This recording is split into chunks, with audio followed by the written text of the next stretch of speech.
Hello and welcome, ladies and gentlemen, to an all-new season of the Next Gen Racing Touring Car Championship, the NXTGEN, as brought to you on the premier sim racing platform available only on PC, known as iRacing. That's right, ladies and gentlemen, we are back for the third season of the series that continues to ask the question, who is the ultimate star in a front-wheel drive touring car class car? And indeed, with the embers hot still from the conclusion of Season 2, we charge away into an all-new season with an absolute roster of changes with regards to the rules, but indeed we're keeping the same core format, and those changes are going to only liven up and spice up the racing action ever more. Indeed, this is a season where it's going to be two defending champions in the Drivers' Championship, and in the Teams' Championship it's going to be a wide open goal, with the reigning champion team disbanding come the following conclusion of Season 2, and therefore with our 15 plus teams all competing, they'll all be looking to try and seal the glory, which is Teams' Champion come the end of it. It is going to be a championship of 10 rounds and 30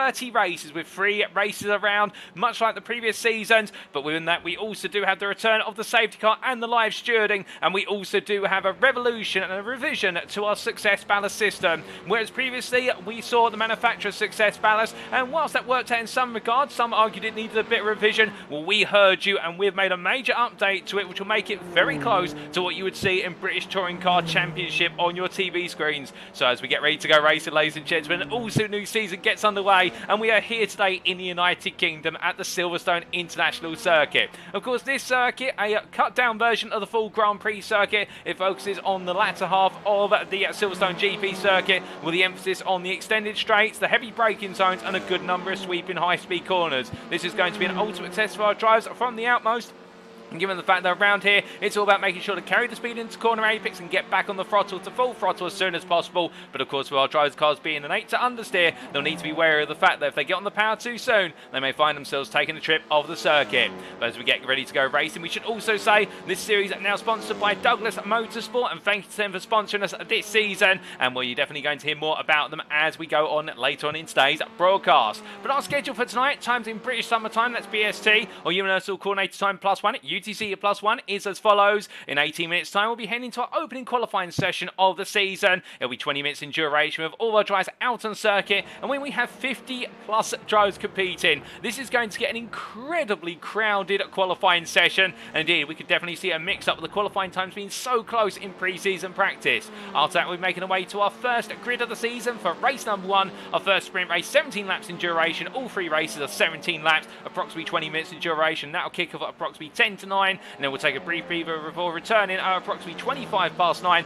for our second race of the day. And after that, we'll be having another brief breather before we return for our final race of the day at 5 past 10. But of course, between them, we will have the reverse grid draw. In the commentary booth, you have myself, Paul TX141 Walsh, also known as Brit and a Spit, depending on what media you follow me on. And it's a pleasure to be back in the commentary booth to bring you an all-new season. And you're tuning in live via one of 3 media platforms for your viewing pleasure. Firstly, if you are on YouTube, we say hello to you, and you're tuning in via the official Next Gen Racing YouTube channel. Alternatively, if you're on Facebook and you've gone to facebook.com/groups/Next Gen Racing, hello to you. Or lastly, if you are tuning in live on Twitch, you've gone to TX141 on Twitch, and hello to you as well. And we can see all 3 chats, and we hope you're having a great week so far. And if not, this is definitely going to put a smile on your face, I can guarantee that. But of course, we talked a lot about our calendar, and now let's come onto it and reveal all the details.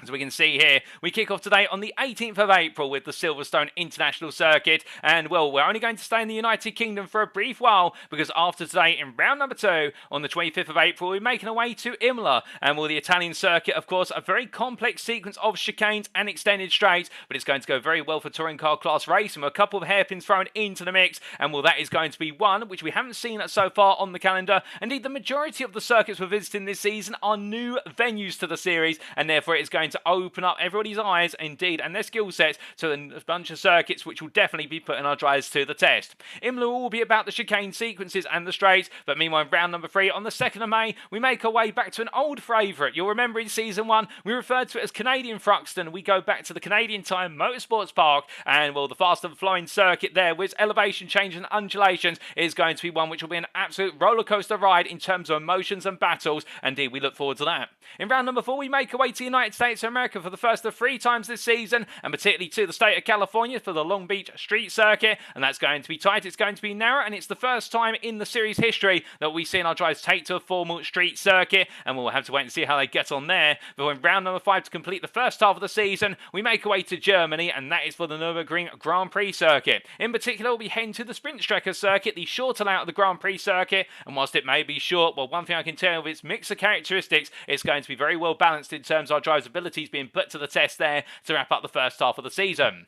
After that, we'll take a brief break before returning for round number 6 on the 30th of May, and that'll be at Alton Park, and that'll be the Island with Hiddleston circuit, and that'll be in the United Kingdom, of course, and it'll be the only other time we make our way to the United Kingdom, and how could we not make our way to Alton Park in Little Budworth in Cheshire, a circuit that has been a staple of our calendar since the inaugural season. And then in round number 7, we make our way back to the United States of America for the state of Texas, and it will be the Circuit of the Americas, and in particular our drivers will be taking on what will be the east layout of the circuit, albeit to confirm the particular layout, but they'll be heading to the Circuit of the Americas there and enjoying the racing at a circuit which has definitely proven, despite its youth compared to most circuits on this calendar, to be an absolute nail-biter. And in round at number 8 on the 13th of June 2023, we make our way down under to Australia for Sandown Raceway, the home of horsepower, indeed the home of V8 supercar racing. It's going to play home to our touring cars, and you may be thinking right now, well, that doesn't sound like an appropriate fit, but allow me to assure you, ladies and gentlemen, with the 2 drag strip straights at Sandown and the tight sequences of corners, it is going to go very well for touring cars. It will create some absolutely brilliant battles under braking. And in round number 9, the penultimate round, we make our way back to the state of California in the United States of America for the Sonoma Raceway, and we're on the 20th of June, a circuit which, when we announced it on the calendar, so many drivers did not expect it to appear on the calendar, but we've gone in for it, and the reaction was absolutely terrific. And Sonoma, if you've never seen racing there, I can tell you it is a staple of touring car America, and it creates absolutely thrilling racing, and we're expecting plenty of that. And in our season finale, we'll be heading back to Germany for the Hockenheimring and National Loud Circuit on the 27th of June, and what a place to wrap it all up with the tight sequences of corners there, and overtaking is definitely going to be tricky. But as we then look to our circuit for today, well, we talk a little bit about the Silverstone circuit, the International Loud, and located near the town of Silverstone in Northamptonshire of England and the United Kingdom. This 9-corner circuit, as we said earlier, really focuses on the latter half of the Grand Prix circuit. For as our drivers make their way across the start-finish straight down towards turn 1 at Addy, they'll find themselves with a wide open entry point into the opening corner. Indeed, there's opportunities to technically go 3 wide over the entirety of the lap here, but is it wise to do so, or will they try and back out and needle their way on through? As they come through the right-hander of Addy, the speed continues up through Farm Curve at turn number 2 before they break the way into Village Curve, and this is where we start to deviate from the Grand Prix circuit. As our drivers make their way out of Village Corner, the sharp right-handed right-angle corner, they'll head down into the loop at turns 4 and into 5, the sharp right-angled right-hander once again, and coming out onto Chapel, they'll charge their way onto the hanger straight. There we're going to be seeing plenty of overtaking, potentially down the back straight as they head up into Stowe Corner at turn number 6, and coming down through the Vale into turns 7 and 8, the 2 slice corners on the circuit. They'll make their way through the tricky left into right chicane and head out onto Club Corner at turn number 9 to complete the lap and do it all over again. But as we look from our circuit, we do of course say thank you to iRacing.com for their wonderful circuit maps and also their brilliant simulator. And as we look to our rules, well, let's give you an update on the rules this season. Now, you'll notice that some of our rules are highlighted in orange. That is to refer to the fact that these are rule changes for this season, and we think you'll like them. Firstly, in terms of setup, this is a fixed setup series that has remained the same. Indeed, our drivers are provided with setups prior to each round as organised by NXTGEN Racing. Driver classes shall be finalised as of round number 3. So what that means is today, you'll see our drivers assigned to provisional Pro and Pro-Am classes. We've not changed the class format. We'll be sticking with those two. But you may see some drivers get promoted or demoted depending on their performances in the opening 3 rounds. Typically, we see drivers being promoted from Pro-Am to Pro. Of course, with those promotions in hand, our drivers will need to be wary of the fact that they'll need to make sure they're one step ahead of the game first and foremost, and they're looking to improve as much as they can over the course of the rounds. But as we then look to our sprint races, the race 1 grid shall be set based on results of qualifying. That's a given. The race 2 grid shall be set based on results of race number 1. What does that mean in English? What it means is that our drivers will essentially start on the grid for race number 2 where they finished in race 1, so the winner of race 1 starts on pole, and we work our way downwards. But race number 3 is where we've got our first change this season. It'll be a partial reverse grid based on the results of race 2, and the reversal position shall be drawn live from the commentary booth. We'll cut to the booth and I'll do the lottery draw, but whereas previously before it was P6 through to P12 with a scale of the grid of up to 50 drivers, if not more, we're going to be doing it from P13 to P23. I'll be drawing 2 numbers from the lottery bolt, and those will be added together to give us our cumulative total, and that means we've got a greater reverse grid, and we could see plenty more primes right up there towards the front of the field in race number 3, looking to achieve glory and becoming overall podium finishers, if not overall race winners. Now, each driver shall have 1 fast repair available in each race. We've dropped the amount from 2 to 1 in order to essentially make sure that our drivers have a fast repair available, but they don't try to abuse those fast repairs, particularly when you've got 2 available there. It can lead to a little bit of a medley. Not that our drivers do intend to do that, of course. And each race shall conclude as of the laps admitted to the lap. That'll be 17 laps today. Alternatively, a grand total of 30 minutes, whichever one comes first, because of course we do have a live safety car in deployment. But as we come onto our extended rules, race stewarding has not changed. An independent race director shall be stewarding the races for track limit infringements and the deployment of the safety car, and penalties for track limit infringement shall be distributed as follows. They remain the same as previous season. The first to third warnings, there's no penalty, but on the fourth one, it's a 5-second post-race time penalty. On the fifth, it's a 10-second post-race time penalty, and on the sixth warning, it's a drive-through penalty. And drive-through penalties must be served within 3 laps of being acquired, and racing incidents shall be reviewed at post-round. So there's not live stewarding when it comes to incidents. That's all done after the racing and the dust settles. But finally, with regards to our rules, what about success ballast? Well, here's perhaps the biggest change in our rules for this season. Success ballast shall be applied to the top 10 drivers in the overall Drivers' Championship based on the standings prior to each round. And success ballast shall be applied as follows. First place will take 56.1 kilograms with them into the next round. For second, it's 48.2. For third, 40.3, and those are quite substantial amounts. We then see the amounts start to lessen to a degree from 4th place downwards, with 28.5 into 4th place. 5th place will have 24.5, 6th place 20.5, 7th place 16.6, 8th place 12.6, 9th place 8.7, and 10th place will have 4.7 kilograms. And to remind you, this will be overall Drivers' Championship, not class Drivers' Championship. So whoever the top 10 are overall, they're the ones who will be having the success ballast applied to them. But for the opening round, of course, there will be no success ballast applied because we do not have any championship points allotted to anybody. But that's enough rules, regulation, everything in between. I know what you're all here for at the end of the day. You're here for the racing, and let's go back to those live pictures our drivers make the way around. And well, the first driver we do look to, of course, is none other than our reigning pro champion. And well, as he makes his way into turn number 1, of course, reigning pro champion in the NXTGEN Season 2, and of course, making his debut this year in British Touring Car Championship, it is none other than Mikey Doble in the number 88 Hyundai Elantra for Doble Sim Racing, and will of course trading it up with the big boys out on the real circuit and looking to trade it up with the big boys here on the virtual circuit. And there's going to be a lot on the line here for the number 88 driver, and we're designed to switch from the Honda Civic Type R to the Elantra for this season. He'll definitely have a point to prove, there's no question about it.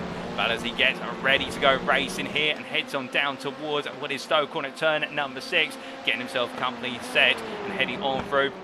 He'll be thinking about what can he do from the season opener, and meanwhile we do look from him to what is also our other defending champion in the Prime class, and that is Mathew Addy. As we see Addy in the Next Gen Racing yellow number 1 Veloster, the Hyundai Veloster. He's decided to stay with the car that boded well for him in Season 2, and indeed he was one of the drivers who was right up there all the way through the season, albeit in the end it was a 4-way battle for the Drivers' Championship in the Prime class, but he found a way to stay one step ahead, there was no question about it. And as he powers his way on down right now, he'll be feeling confident that he will be able to get things done from the outset.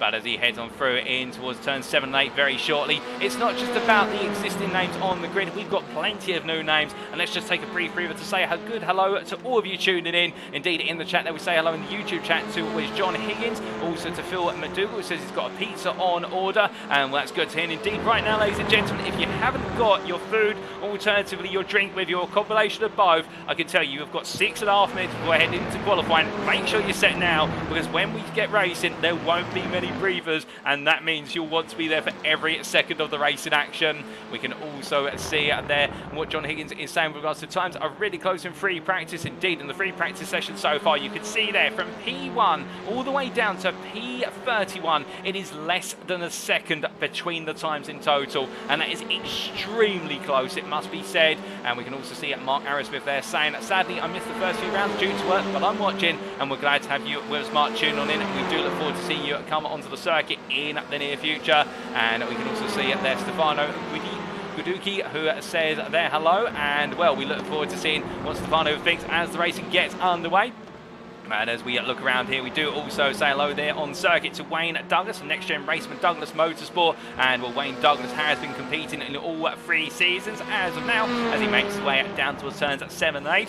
But again, he's a returnee. But what about drivers who we've not seen before? Well, here's one of them. He's currently topping the times for Chemi Tool E Motorsport. It is Francisco Anello as he heads on down in the number 8 there. He's in the Honda Elantra, and he does have a good number of his teammates out on circuit with him. And well, as he makes his way on through, he's the fastest pro out there at the moment. Well, what about our fastest pro-am? Well, here is Martin Shirley from RD Simsport in the number 5 in the Honda Civic Type R. And well, for Martin Shirley, of course, he'll be looking for redemption after what was a season 2 filled with moments of brilliance, but also moments of difficulty. And he'll be looking for a much more consistent run in the championship this season. And right now, our fastest pro-am out there. But as he comes on down, and we say hello there to Katie into the Facebook chat, who says, "Evening, Paul. I hope you're well, and I hope you've recovered from last night's racing." I'm doing very well, thank you, Katie. And if you're wondering for the context there, ladies and gentlemen, I broadcasted a little bit of my own sim racing last night, but let's not go into too much detail then. But let's just say I had a nasty moment with a barrier at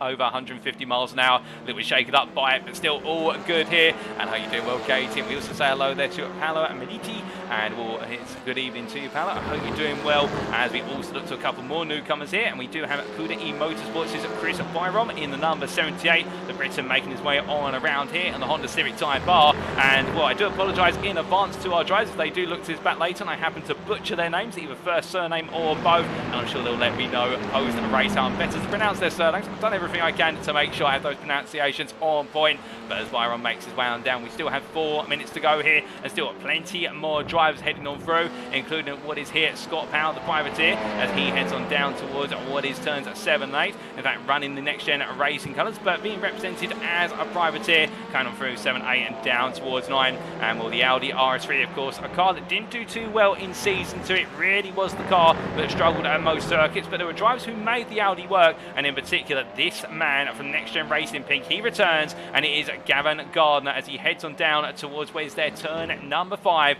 And will Gardner, the driver who you can count on to extract everything he can out of a car no matter what, and indeed the man who will dig in deeper more than most in order to get the job done. But as he makes his way on around right now, we do see him heading up towards what is their turn at number 6, and will the Next Gen Racing at Pink driver, of course, previously racing for Verano Motorsport, but now racing for Next Gen Racing Pink. And well, how will he get on in the number 11 car? That will be the challenge. But as he makes his way up towards 7 and 8, we also do see out on circuit Andrea Torlasco, as we see the VRGT Racing team and the driver from Italy also in the Audi RS3. And we do have quite a considerable contingent from VRGT, and well, we'll see as many of them as we can out on circuit. We also do have Robert De Sunic, as we see here the VRGT Racing Team driver making his way on around there from the Netherlands in the Honda Civic Type R. And we also do have there, albeit for a different team, for Bright Esports, it's Linus Broström, as the Swede makes his way into turn 7 and 8 in the Hyundai Elantra.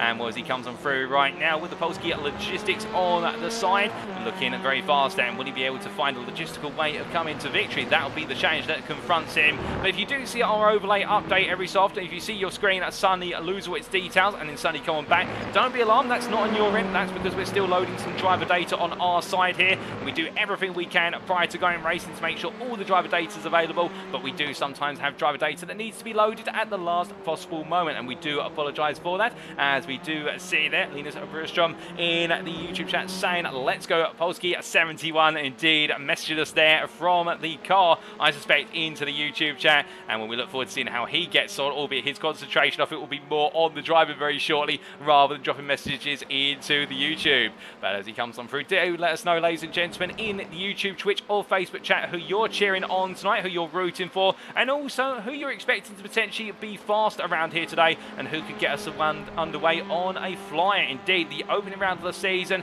a big means of our drivers getting a staple mark on their racing and being able to essentially put down that statement that they are potentially the championship contender early on. But of course, we won't quite see who our championship contenders are until we get to around rounds 3 and 4. That's when we start to see all of our drivers get into that zone of, okay, here are the favourites, or the early favourites, and here are the drivers who are the outsiders or the dark horses, and here are those who are battling to be in the mid-pack for the majority of the season. But again, we can never underestimate the potency of our drivers, particularly with the new success ballast formula that's being applied, and that could really serve to see some drivers who may not normally be up there on pace necessarily from the outset, but they may find when they haven't got the success ballast in the car, and with that extended reverse grid thrown in, they could also pick up some wins of their own, as we do see Synergy Sim Racing's Damon McQueen making his way on around them. I do believe that's the Australian flag, and if you're thinking right now, if McQueen is in Australia, surely is it the early hours of the morning? And you would be absolutely right. We do have a number of drivers who are competing from around the globe, or the other side of the globe. That's how far the NXTCC has expanded since Season 2, and we are so happy to see it become a major international series, as we do see Damon McQueen here competing on his debut in the Honda Elantra. But as he comes on down there, and we see clarification from Rob Sutherland to say that he's a Kiwi, not an Aussie, so I do apologise for that there, and that's my geography. You can strike me up on that one already, and we'll call that one a Walshism. So in fact, he's a New Zealander or a Kiwi and not an Australian, so I will put that one in the books. But as he heads on round there, and thank you, Rob, for clarifying, it's time for the first qualifying session of the season, ladies and gentlemen. It's going to be 20 minutes, all the drivers are out of the circuit, and who will be on pole? Let's find out. As all of our drivers get ready to make their way out onto circuit, then of course it is going to be a crowded circuit very quickly. In fact, we only do have 15 minutes of qualifying, not 20, so that is a slight update there in regards to proceedings. And with 5 minutes less time, well, that's only going to serve to shake things up even more here today. Well, as they head on around, we do see it McCluskey heading on through it with the Addy Sim Sport machine close behind, and well, we also look to Josh Brown making his way out of the pits here and down towards turns 1 and 2. But already the circuit absolutely starting to fill with drivers, and you look at that circuit map in the top right corner of your screen, and it does already look extremely crowded. And well, of course, our drivers will start to space out as this qualifying session moves towards the end of the first 5 minutes. But with that in mind, it is going to be tight, it's going to be narrow, and with all that, it's going to be difficult to get a clean lap. But then again, could slipstream be pivotal to success here? We reckon it may be, given the fact we do have 2 extended straights, and picking up a toe and a couple of extra miles an hour on those straights could be the key to gain a couple of attempts when all is said and done. And more other drivers will be thinking about that, do include Dario Raifata as he makes his way down towards turn at number 5, and as he comes on through the right-hander in the Honda Civic Type R, or in the number 7 machine, he'll be thinking about what he can achieve in this qualifying session and lay down the mark in the Pro-Am class. But we do have out of circuit at the moment in excess of what is 40 drivers. I think we do have a grand total of 50 out there. More drivers have joined us as we've gone into the qualifying session, so still plenty more presence out there. And as we do say hello there to eSim Racing, who says good night, rush hour. Indeed, right now it would feel like a little bit of a traffic jam out there, I think, for some drives, or the proverbial rush hours it's also referred to when you're trying to make a commute to the office. But rather than drivers trying to commute here, the thing they're commuting towards is a good lap in qualifying, and we'll very shortly give you a couple of on-board laps to our drivers to really get a feel for what it's like for delivering a lap here around the Silverstone International Circuit. But as our drivers make their way on through, of course, this circuit being a high downforce circuit typically in terms of the nature of the course, with a fixed setup, the drivers are not permitted to change the rear wing on the car. The only thing they're allowed to tweak on the car is the brake bias setting, and that will be in their mind in terms of they want that brake bias as rearward as possible to give them rotation under braking, and therefore enable them to offset the understeer on entry into corners. They put that brake bias too far back, however, and they may just find themselves going on around in the first instance and losing control of the car by excessive braking oversteer, as we like to refer to it. But as we continue to see our drivers getting set here, and we continue to focus on, in particular, what is there, Raffetta, and then making his way on down towards turn number 6. Well, very shortly we jump on with one of our other drivers. We are just currently loading a little bit more driver data in the background, but we will get that resolved very soon for you, ladies and gentlemen, and indeed we'll take our first on-board lap. But also, with it being bright and brilliant skies around here, it does mean that our drivers are not going to have to worry too much about potential track temperature stagnating. This circuit is going to come up to a very warm temperature, and that will mean that there will be the opportunity to really push every qualifying lap. And we'll speak of the push of the qualifying lap, we do look to none other than what is, I believe, very shortly John Higgins, as he makes his way through the final 2 quarters, and we jump on board for a flying lap, as brought to you by John Higgins Jr. Making his way across the timeline dashboard in the bottom right hand corner of your screen if you want to keep up with the speed and the gear shifts, as he makes way in towards turn number 1. into the right hand. They're just dabbing the brakes and lifting off at the 75 metres mark, falls back up into 5th, and as he comes through turn 2, flat out all the way here as he now breaks his way down into Village. Braking there about 80 metres from quarter apex down to second gear, clip the apex curve but don't hit the sausage, and as he makes his way into turn 4, up through the gears, bring the car far to left for turn number 5, onto the brakes, drop down the second gear, go over the apex curve, and then use the runoff area there where Maggots and Beckett's would run onto Chapel and onto the hangar straight to carry all the speed, and now make his way up through the gearbox, up into 5th gear, heading up towards 6th shortly if he's got enough room to do so, otherwise he'll stay in the top end of 5th, but as he heads into the corner he'll reach 6th and then brake his way about 90 metres from corner apex, a little bit of a wobble there under braking, and that's where that rearward brake bias is unsettling the car to give him the rotation, but connects it well through Stowe, and now making its way down towards turn 7 and 8, onto the brakes at the 100 metre board, all the way down to 1st gear, over the apex curve, hits the sausage, and then goes through turn number 8, misses the sausage there to make sure not to overlift the car, and as he comes through turn number 9, flat out over a club corner. It's been a smooth lap from Higgins Jr. and what will it be as he crosses the timeline that time around? He jumps up to P4 and it's a beautiful lap of 110.638, and we reckon the pole lap around here will be a low 110. Could we even potentially see a high 109? That's the question. Well, we've got a long way to go in this session indeed. As more rubber is being laid down, that track temperature continues to come up. It will be for our drivers an opportunity to put even stronger laps in, and then we could potentially see those proverbial high 109s start to materialise. But as we get a quick refresh there of our overlay once again, and we'll hopefully won't see too many more refreshes of that type from this point onwards, given the fact now we do have, I believe, all our driver data loaded. Well, I can tell you we do have a grand total of what is 50 drivers in attendance today. We had about 55 sign-ups and 50 drivers here racing in the season opener. It is a crowded circuit, and well, one driver going from our pro here of Higgins Jr. to what is Alan McCain in the pro cars. He'll know it's crowded because he's right now in the long train of cars as they all cross the line, and Alan McCain moves to P17,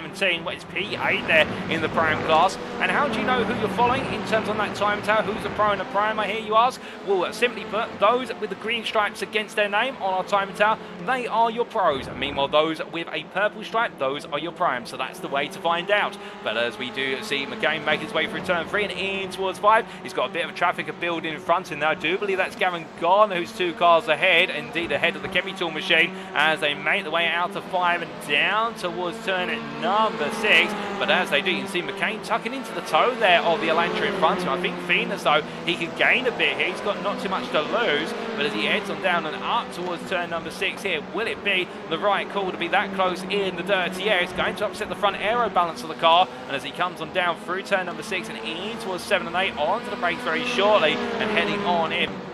Well, now I think he's going to be compromised because that's a very slow run of cars in front. Indeed, that Honda Civic, whoever that is in the Honda Civic, has gone a little bit slow. In fact, the Chemi Tool machine ducks out of the way, and I think McCain will be grateful for that, but I think it's come too late as Gavin Garner improves in sectors 2 and 3 up the road. He moves to P12. McCain, meanwhile, crosses the line. He improves to P12 as well, so McCain was on a good lap, and it was compromised in the final sector. But meanwhile, look at some drives a bit further down the order in qualifying, including what is Paolo Maniti, as we see him here currently P38, and as he comes on through where he's turn 4 into 5, he does have a close behind him the number 71 car, and will be pushed along a little bit here by Bostrom. Linus Bostrom literally following in the toe there as he makes his way down the back straight, but of course being this close, this is where you gain the ultimate toe with iRacing. Having recently modified the slipstream model, you don't really gain too much of a toe now until you're within about 7/10 of a second, and when you get within half a second to 3/10, that's where you really feel that slipstream come alive, and that's where the great speed's to be. But as he comes on out of turn number 6,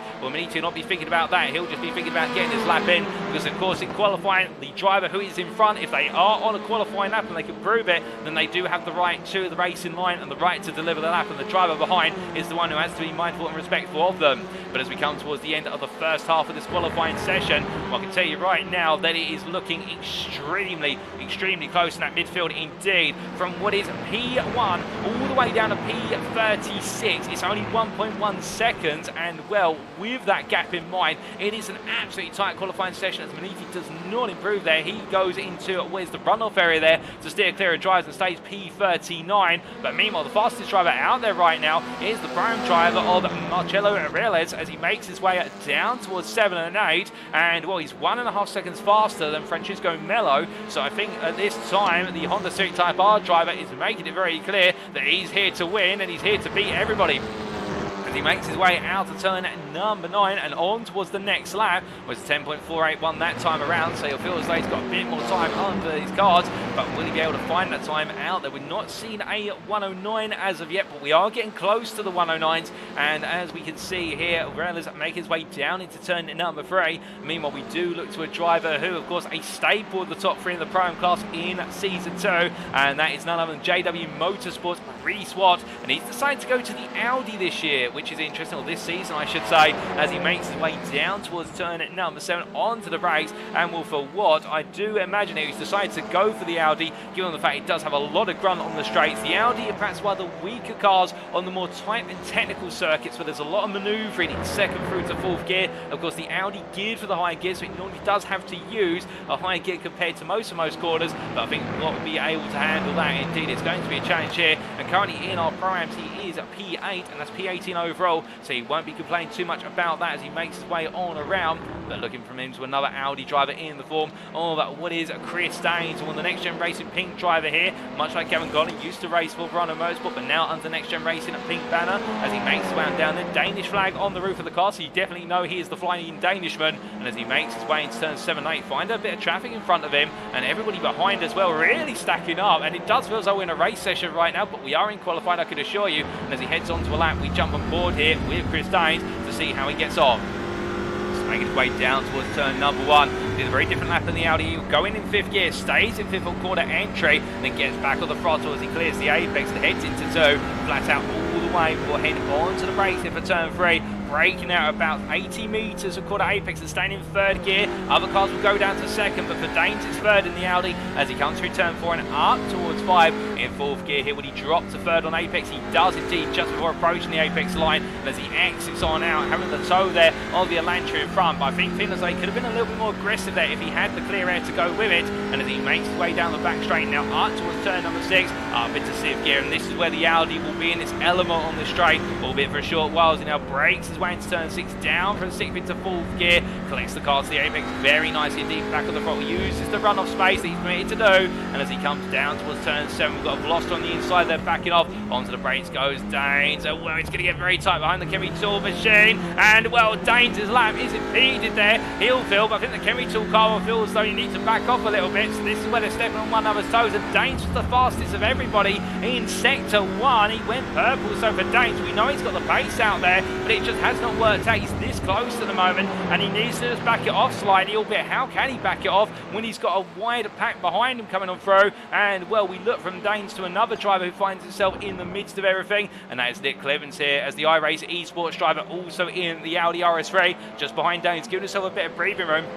I think mindful of the fact that he needs a bit more space, and this as Danes continues to find himself squandered there as being tucked in behind the Chemi Tool Motorsport machine. But meanwhile, as we look from Clevens to what is our leading driver overall and in the Pro-Am class here, Marcello Reales right now, he is currently on a 1:10.113. He is only just shy of a tenth faster than Mikey Doble, and well, here is your reigning pro champion, who right now as he makes his way down through turn number 5 and in towards 60 charges. Well, the Elantra driver here will know that Honda Civic tyre bar can be very strong. Of course, he was racing in it as of last season. We haven't seen too much change with regards to the balance of performance of these cars between the seasons, but of course a number of drivers deciding to switch, and that will be based on what they feel is the right car for the job over the course of the season. And the Elantra really has been the all-rounder and very strong.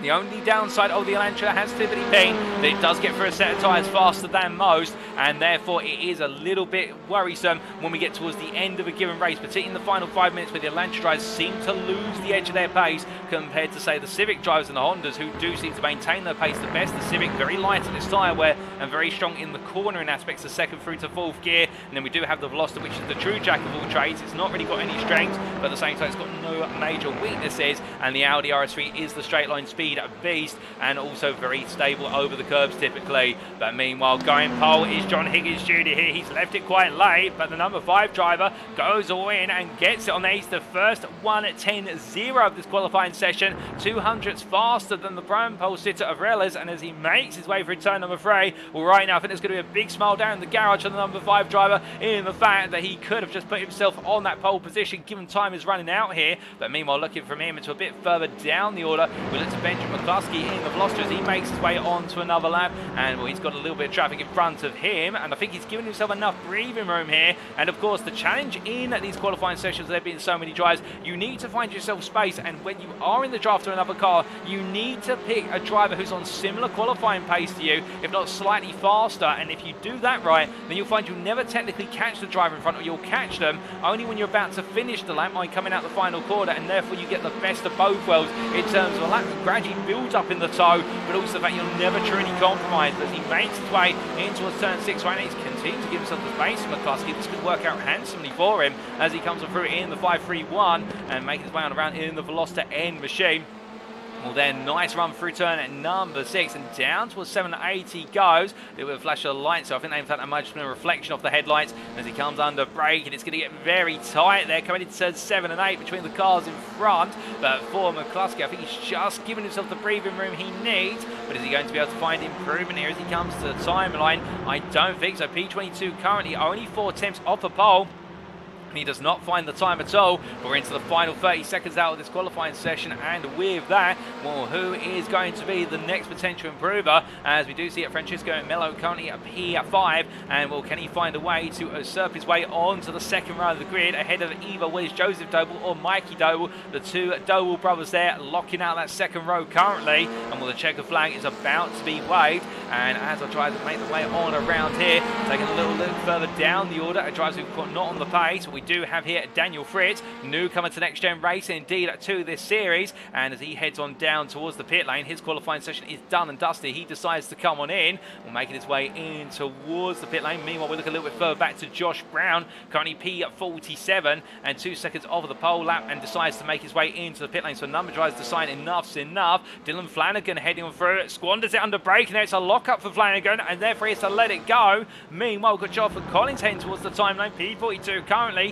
Does he find a bit more time? No, he does not. Still plenty more drives out. This qualifying session is going to go on for some time before it's all said and done. And as he makes his way on down here, we can see Clemens coming through turn 7-8 in the iRacing Esports machine. Jamie Dory goes up to P5 over on a 10.230. What about Clemens here? He's currently P21. He'll get inside the top 20. That would be his target, but I don't think it's going to improve as he comes across the line. And Clemens doesn't find the time either. We've still got a couple more out there, including the other iRacing Esports machine of Sam Smith, as he makes his way through turns 7 and 8. A little slide down the braking on the rear brake is absolutely blazing hot there on the Elantra. It's one of the things to watch out for on the Elantras. They do light on those brake discs very early on the rears. As he comes to line, P17 currently he only needs to improve by 200s to get ahead of Chris Daines. But in the end, Smith will be starting P17 at best there as he does not improve. But I think that is qualified complete, ladies and gentlemen, unless I'm mistaken, because we are now 16.5 minutes into this qualifying session. It ended at 15 minutes, and with that, I think everybody is said and done. And it is John Higgins Jr. who takes over on Pro Bowl, and he is joined on the front row by your prime pole sitter of Marcelo Areles there. And well, it is going to be a run into turn 1 for the parent, because of course it is a standing start here, and well, who will get away the best as they get underway? That will be the challenge. But also some other big mentions. Mikey Doble starting on that second row, and with that, the reigning champion not too far off a pole. But as they get ready to go racing, this is how the grid will be set for the first race of the season. John Higgins Jr. takes pole position for the Sim Racing Collective with VRGT racing teams at Marcello Reales alongside the Pro and the Pro and pole sitters together on the front row, with Doble Sim Races, Mikey Doble and Joseph Doble behind them on row number 2. It's Jamie Dory and Francesco Melo on row number 3, with Adam Delwyn and Wayne Douglas on row 4, and Alan McCain and Martin Shirley, the 2 Pro-Am drivers there, completing the top 10. Behind them, it will be the parent of Andrew Pike and Gavin Garner, complete row number 6, with then what is the prime pair of Damon Queen and Andrea Romy. Then we have on row number 8, Reese Watt and Chris Daines, with the pair being followed up there by Sam J. Smith and Daniel Fadder as they make their way into row number 9. We have on row number 10, completing the top 20, the pairing of Marco Benatelli and Bernardo Colbe, with the row number 11 going to Nick Clemens and Benjamin McCluskey. On row 12, it'll be Michael Leese and Mathew Addy, followed up on row number 13 by Lee Horn and Luke Jones, and then we have Scott Power and Andrea Tolasco starting on row number 14, with the top 30 being rounded out by the pairing of Rafael Lobato and Matthew Cheverton. On row number 16, it's Chris Byram and Robert Dasunik, with row 17 going to Alex Meredith and Isaac Doble. It'll then be Derek Raffetta and Mark Sykes on row number 18, with the 19th row going to Massimiliano Boni and Linus Brustrom, and then we have Marcello Felix and Willis Jake Pitt completing the top 40. We then have on row number 21, Paolo Minetti and Jonathan Collins. We're on row 22, Dylan Flanagan and Daniel Fritz. James Smaggers-Gale on row number 23, line up alongside him, Costa Chatscontinentino. And on row number 24, Josh Brown and Philip Bruberg.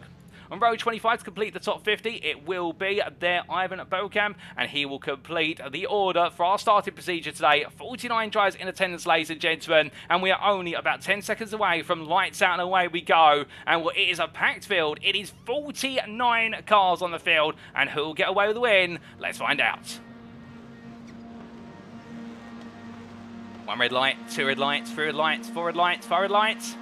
And it's lights out and away we go on an all-new season of the NXTGEN as John Higgins Jr. looks to get a good start in the run down towards turn number 1. And as he powers away, Marcello Reales looking up the inside, but he can't quite find it as Joseph Doble looking to go on the offensive there for Doble Racing as they make the way on through turns 1 and 2. Further back, it does look to be a bit scattergun between our drivers there as it was 2-3 wide further on through. But as they come down to turn number 3, the field starts to come down. There's contact already. Meanwhile, Wayne Douglas sneaking on through, and I believe that's Jamie Doyle and Damon McQueen coming together. But as they power the way up towards turn number 5, meanwhile, we look a little bit further down the order. Further drivers getting caught up there in all what was the difficulties, making the way through turns 3, 4 and 5. And well, in the further back, we do have Benatelli trying to make some ground here, albeit right now in a 3 wide as he makes his way down the back straight. And then we can see for many a driver, it's 3 wide as they all make the way on through. But heading down towards turn number 6 here, it's crowded in the mid pack. But you can see the top 10 starting to line up as I think it's 4 5 wide further back. And as they all make the way to the braking zone here, well, of course, they're all eager to gain places, but they'll need to keep it clean. It's 3 wide there on Stowe corner, but on the exit they'll start to settle down into 2 wide at the maximum as they make the way down in towards the braking zone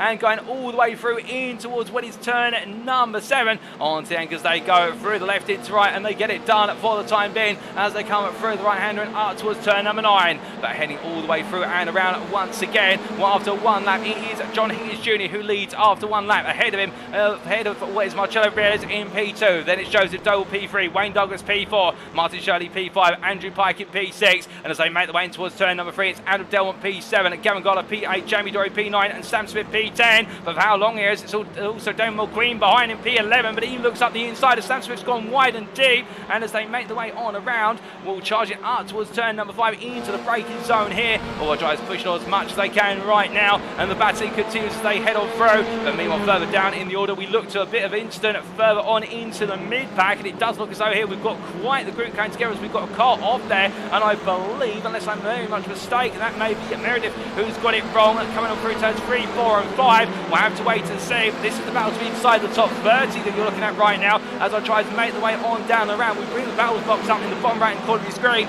so you can keep track on who's around the proximity of the driver, who's our focus. But as they head in towards where it's turn number 6 there, Chris Byram making some ground to P28 for Kuda E Motorsports as he heads down towards the braking zone. As they head up towards turn 7 and 8. Once again, we've got an instant further up the road, and that's the car that's been knocked wayward. I think that's Benjamin McCluskey who's been sent to the gravel, and we'll try and get the context as to what exactly happened there very shortly. But meanwhile, as he rejoins and heads in towards turn number 9, well, they make the way on to the next lap and coming roaring on round here. And a bit further behind them, we do have Linus Brustrom, who is trying to look for a move here versus Palominiti as they head up towards turn number 1 once more. And will the Bright Esports driver here looking around the outside on Maniti, but he can't quite find it at the moment. And meanwhile, ahead of them, there's a bit of contact there between what is, I believe, Jonathan Collins and the driver of what was Dylan Flanagan, and Flanagan steering clear as he brings it back together, but definitely a bit of a nasty one there. As meanwhile behind, that is going to be Smagsgasgale who goes on around, and well, bit of contact as he now looks the other way, and he'll look to try and get that car turned around as soon as possible, but looking from the back of the field back up towards the top 10. Well, as they make the way on down, we do see here John Higgins Jr. still lead this race at the very front with Relis behind, and as they come through turn 7 8, we will try and get the circuit map up in the top right corner of your screen, and there it does appear. It does hide every so often, and you can keep track of where all the drivers are out of the circuit. Powering their way out of the final corner and on towards what is lap number 4 here. We've got plenty more laps to go in this 17-lap race. All the top 2 are inching away as they make the way through into turns 2 and 3, but behind there things are intensifying to be inside the top 10, particularly in the battle for P7 through to P10, with Adam Delman having to fend off the pair of Gavin Gunn and Jamie Dory at the moment. And then we do have just behind Mikey Doble, who after making a reasonable start lost out quite significantly and is now down to P10, but the Doble Sim Racing driver will know that it's 3 races in a day, not just 1, and therefore it's about being consistent over the whole set of races, and that was his big theme, of course, over the course of season 2, as he comes out of turn number 5 and onwards towards that back straight. But as he comes down towards what is turn number 6, charging all the way through. Meanwhile, we look from him to Dario Rafaeta as he heads up towards the braking zone here for what's turn number 5, and we're looking for the move here versus Byron, and we jump on board with the VRGT Racing Team driver from Italy as he continues to charge on. And we're in the draft here, but will he be able to find the move in towards turn number 6? We are now starting to see the battling calm down to an extent between drivers and focus on more localised pockets. But as he comes through the right-hander, can't find the move at this time. A little bit of a wobble there for both drivers. That goes to show how hard they're pushing on the brakes as Rafaeta comes down towards turn number 7, looking to the outside. But Byron's going to cover him off, and we can see Mello as well defending hard on the inside here. Well, Byron's going to look for a cutback move, but Rafaeta gives him a little bit of tap on the rear end and says, get a move on. And I think Byron will be saying to him, well, just let me get past the first car, please. As they come through turn number 9, off of club and onto the start-finish straight. Well, right now, no change between the turns. They make the way down towards what is turn number 1 once again. And we can see a good number of you enjoying the race there in at the YouTube, the Twitch, and the Facebook chat. And also, we can see somebody pointed out a spelling mistake with a driver's name. We'll get that fixed between the races, we promise you. But meanwhile, as the drivers push on, we look to Dylan Flanagan, who's a little bit further back here in P33, what is P20 in the prime class. And as he looks up the inside there versus what is Mathew Cheverton. Well, in fact, that's not Cheverton. Or is it? No, that is Bruberg. That's Philip Bruberg. In fact, let's correct ourselves. And Bruberg getting the move up back round the outside through turn 3 into 4. And coming off flankers, they make the way out of the turn number 5 and onto the back straight. We see a car go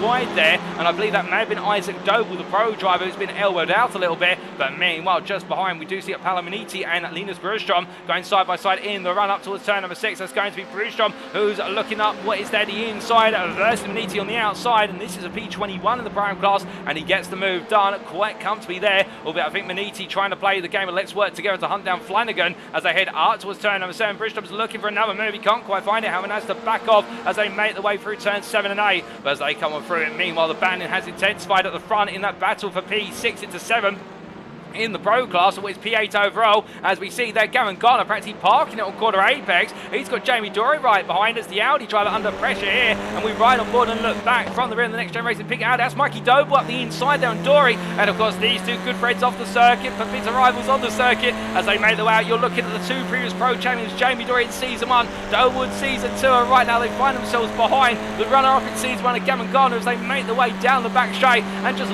look at that Veloster absolutely charge on. Will Doble back it off there? He looked at the potential move, a little bit of slide under braking. I think Dory beat him to the apex and in and deciding not to let it go. But as they make the way on through, Damon McQueen also looking for the move here. The New Zealander around the outside potentially in the 42 car, and as he comes on through left into right, can't quite find it at the moment, but heading all the way on around and up towards the start finish line. We're almost at the halfway point of this race now as we see our drivers make the way onto lap number 7. They come roaring on through and down towards turn number 1, and as they do, well, we can see the battling does not stop even at the very front of the field. Here's John Higgins Jr., the leader of the Sim Racing Collective, the TSRC outfit, seeing Higgins Jr. join the ranks for this season, and we still have the prime leader of Marcello Reales right behind for VRGT, and as the Argentinian comes down into turn number 5, Joseph Doble and Wayne Douglas swim. The top 4 are breaking away but coming together as a group, and it's Martin Shirley for RD Simsport, who right now has got the pressure going from the other Sim Racing Collective machine of Andrew Pike behind as they head on down towards turn number 6 once again.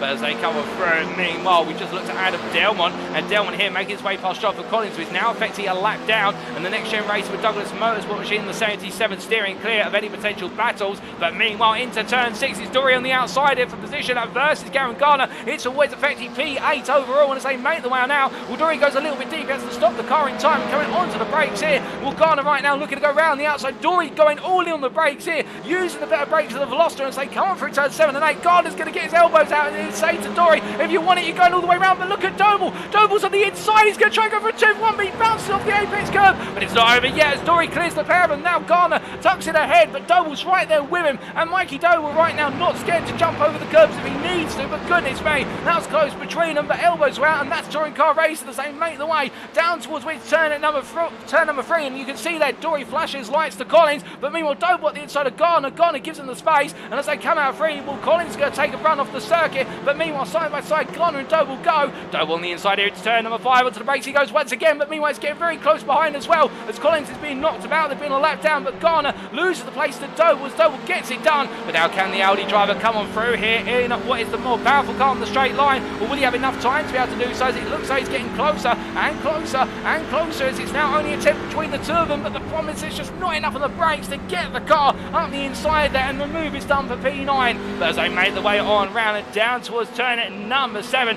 meanwhile we look from them to a little bit further back to Rafael Lobato, as right now he's trying to make a move here for the Capital E Motorsport team versus what is Nick Clibbins, and as he heads on down through turn number 6, well, he's running P19 at the moment overall versus Clibbins, of course, these two Prime and Pro respectively. I mean, at this point, it doesn't matter to them. They just want to go race it. You can completely understand.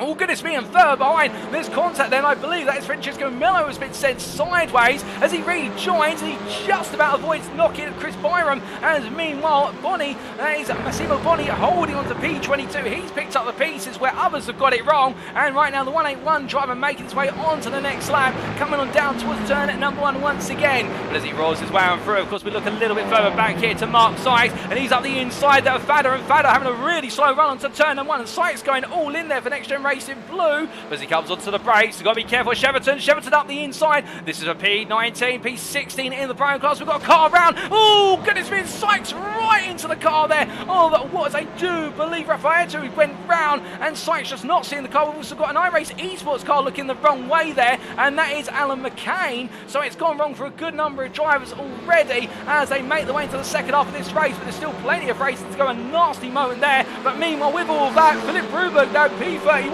finds he's got a whole pack of cars all salivating for moves on him as he makes his way up towards turn at number 6, but he comes on through the right-hander and all the way on through the right-hander at turn number 6. Well, meanwhile, we can see that good number you mentioning, that there's more than 35 drivers on the circuit. We will look back to those outside the top 35 shortly as they come on down, and will Philip Bruberg here doing everything he can to try and hold on, as meanwhile we can see here towards the back Costa Chatsconstantu just making his way past Mark Sykes and the Hornet Racing team driver there. Well, he's bringing up a couple of places. He's picked up a few as he's gone, but meanwhile we can see there Josh Brown making his way out to turn at number 9, and as he does, chase after pit with Meredith just behind and heading up towards the right-hander at turn 1 once again. Well, they're in a long line of cars at this time, all looking for a potential opportunity to try and make a move, but indeed the first one who goes for a move, they could potentially lose out versus the rest of them. As Will Brown here looks up the inside of pit, he can't quite get it done. Pit out breaks him into the apex, and look at this now as we see Meredith looking for the return move of the 44, coming on down to the braking zone, and meanwhile Isaac Doble at the front. Well, he takes a peek up the inside for Doble Sim Racing versus where Philip Bruberg. Bruberg's not wide, and as they make the way down the back straight here, well, it's going to be Alan McCarron who gets the better run out of the corner compared to the other two, and as he pounds his way all the way through the gearbox here, well, Isaac Doble's going to try and defend on the inside here, but I don't think it's going to be all said and done as McCain goes through. Oh, meanwhile, he gets very squirrely behind Bruberg being tapped there, I think under braking by Pitt, and Pitt goes up the inside, and as they make the way down, well, Doble and McCain are still side by side into turn number 7. The battle for its P31. It's McCain on the inside there, Doble on the left here, Pitcher on the outside. He cuts all the way around, but McCain gets it done. Beautiful move there from McCain. Meanwhile, Pitt is sent sideways. They have a bit of contact, I think, with what is Meredith, and as they both return to the circuit, they fall to the back of this pack, but as they come on through and up towards turn number 1 once again. Meanwhile, we look from them all the way back up to what is P22, and here's Michael Lease The Next Gen Racing, who right now does have behind him what is Massimo Bonnie and also Benjamin McCluskey. In fact, the two prime drives there under pressure from Francisco Mello, who looks up the inside of the pair but can't quite find it as they come out of what is their turn number 5 and onto the back straight once again. But as they charge their way up towards turn number 6, well, meanwhile from them we look all the way back up to your race leader, and this is John Higgins Jr., who's now finding himself under pressure. The two Honda drivers who've been running together, not really pushing one another too hard in terms of attacking, but right now you can see that Marcello Reales right behind him as they make the way in towards turn number 1, and meanwhile Wayne Douglas from Next Gen Racing with Douglas Motorsport is a whole second behind and in the fray if he can inch a little bit closer. But as they break the way down to the Sim Racing Collective driver, of course John Higgins Jr. in season 2 really felt as though it was a season to improve upon in season 3 and it would be back with a vengeance, and right now he is definitely back with a vengeance. You can see where that pre-season practice has gone as Reales is keeping him honest, and more the prime driver right now, something tells me that if he carries this pace all the way through the 3 races today, he may see himself bumped up to pro class come the end of it. But of course that's why the classes are provisional for now, and he consider our tries racing for overall position at the most first and foremost. But as they make their way down towards turn number 6, no change here as Higgins holds on, and indeed this is the closest battle inside the top 10. Meanwhile, a little bit further back, we talked a little bit about Jake Pitt earlier for Aztec Racing, and he's continued to try and look for the move here on what is Alex Meredith as they make the way under breaking it into turn number 3. Can't quite find it. Meredith losing and missing the front bumper on his Hyundai Elantra as the Elantra train carries on here with Philip Broberg, the Honda, that interrupts it. But meanwhile, Broberg there, leaving the door open. Meredith thinks about it. He goes for a little bit of a move on the inside. All those little edge moves, they do try and destabilise the driver in front. And Philip Broberg here, vulnerable. But of course, Meredith losing that front bumper. He's going to have a lot of aerodynamic drag on the car on the straight. And that's going to mean he loses out versus the car. He should be outrun. But as they make the way in towards turn number 6 here, no change at the moment. But Meredith looking very vulnerable to Pitt behind him. Pitt can find a way on through. He'll get the job done as they make the way down towards turn number 7 and 8 once again. When Benjamin McCluskey's had to come into the pit lane, I think due to damage on the car. But as our drivers head on out here, still plenty more to go. And the battling rages on between peers. As meanwhile we look from the drivers on screen to Nick Clemens a bit further up the road here. And he's in P20 holding off what is there Chris Byron behind. And Byron trying to make his way into the top 20 for the first time this season. But McCluskey and a lot of drivers gain at one place. And as they make the way on down through turn number 5 and up towards 6. Will Byron here very close. He'll look to the inside, but it's going to be the battle of the Audi versus the Honda. And this puts it in perspective here. Byron's had the better run off the corner for Kuda Motorsports. But as they make the way up through the gears, Clemens for iRacing Esports and that Audi is just untouchable on the straight. Byron's going to have to do it on the brakes here. And he goes all in. And Will Clemens leaves the door open side by side through Stowe. And as they make the way down towards turn 7 and 8 here into the braking zone they go. Well, Byron's not backing out of this. Neither is Clemens. Who's going to be one to back out? One of them's going to have to. They can't do this forever. Side by side contact there through 7. Byron takes the inside into turn number 8 and gets the move set and done. Nice racing between them as meanwhile we look back here towards Mathew versus Michael Lees on the outside there in what is a Elantra that has seen better days with regards to that front bumper. And Massimo Bonni right now. Oh goodness me, there's contact between the two of them, and Bonni is sent to the gravel. Thankfully he's able to keep it pointing in the right direction, but he won't be too pleased with that as he rejoins and drivers take evasive action, but still does his best to safely rejoin. And further back we see here Alex Meredith still trying to battle his way past Philip Broberg, and Jake Pitt has fallen a little bit further back as they make the way up towards turn number 1 with a 40T Motorsport driver here through the right hander. And as he does up towards turn number 3 he goes, coming in towards the next braking zone and carrying all the momentum of through, and down and round he goes. But meanwhile, as he looks to try and make a little bit more ground before this race is said and done, it does look as though Broberg is very vulnerable. Just in front of him, Palamaniti and what is it, Josh Brown. Brown with a bit of a slow start in qualifying, now starting to stretch his legs a little bit, but I think he's left it quite late in the day. No exchange there between them. But meanwhile, further back we've got Mathew Cheverton looking for the move here versus what is there, Mathew Addy in the battle for P24 as they come on down and through what is their turn number 6 into 7. And we're looking to further the road here for the Aztec Racing drivers. He comes onto the brakes. There's going to be Addy on the right, your picture on the inside in the Sam Case's NXTGEN Racing machine, and Cheverton tucks in behind. He can't quite find it as Addy successfully defends his position. But as they make the way up towards another lap, they've only got another 3 to go. Onto lap 15 now. Indeed, the time is trickling on down. Meanwhile, we look from them to Michael Lees, who you can see there in a Hyundai Elantra that's seen better days with regards to that front bumper. He's got Francisco Mello behind in the battle for P22, and the Kemi Tool machine's going to look up the inside here. Mello's going all in, and I think he's got the right to here. It's a small tap between the two of them. Well, that's Theo's net code more than actual physical contact, and the Kemi Tool E-Motorsport driver gets the move done and moves up into 22nd. But as he makes his way through turn number 5, meanwhile we look from them to just outside the top 10, and this is Chris Danes versus Damon Queen, as right now it's the battle of the Danishman and the Kiwi, or the New Zealander. And as they cover through the left into right here, Danes will have the inside line, and the Audi will stay strong as he moves up into the aforementioned P11 position. And McQueen now under pressure from Sam Smith, but coming on around here. And well, now we've only got 2 more laps remaining here in this race. No safety car triggered so far, and hope it continues that way, given the fact we've had brilliant racing action this season, opening race. And meanwhile we look from our battle from outside the top 10 to what is a battle in the mid portion of the top 10. This is Adam Delmont in the Honda Civic, who gets a little bit deep there versus Jamie Dory. Lets Dory go. The 2 teammates there deciding to let things switch, but meanwhile Mikey Doble was never too far away, and whether I think Adam Delmont might have been egging Jamie on, or Jamie Dory to say get a move on, because Doble's going to know what he's going to do very shortly in terms of the fact I'm leaving a door open for you. And as they make the way up towards turn number 6 here, well, they'll try and stay in formation and keep Doble at bay for the remainder of the race, as the menacing N Grill there looks to hunt down the Japanese Civic as they roll their way through the right hander. Indeed, that Korean machine looking absolutely monstrous as they head on down towards turn 7-8 once again. But as they come through, meanwhile, here are your race leaders.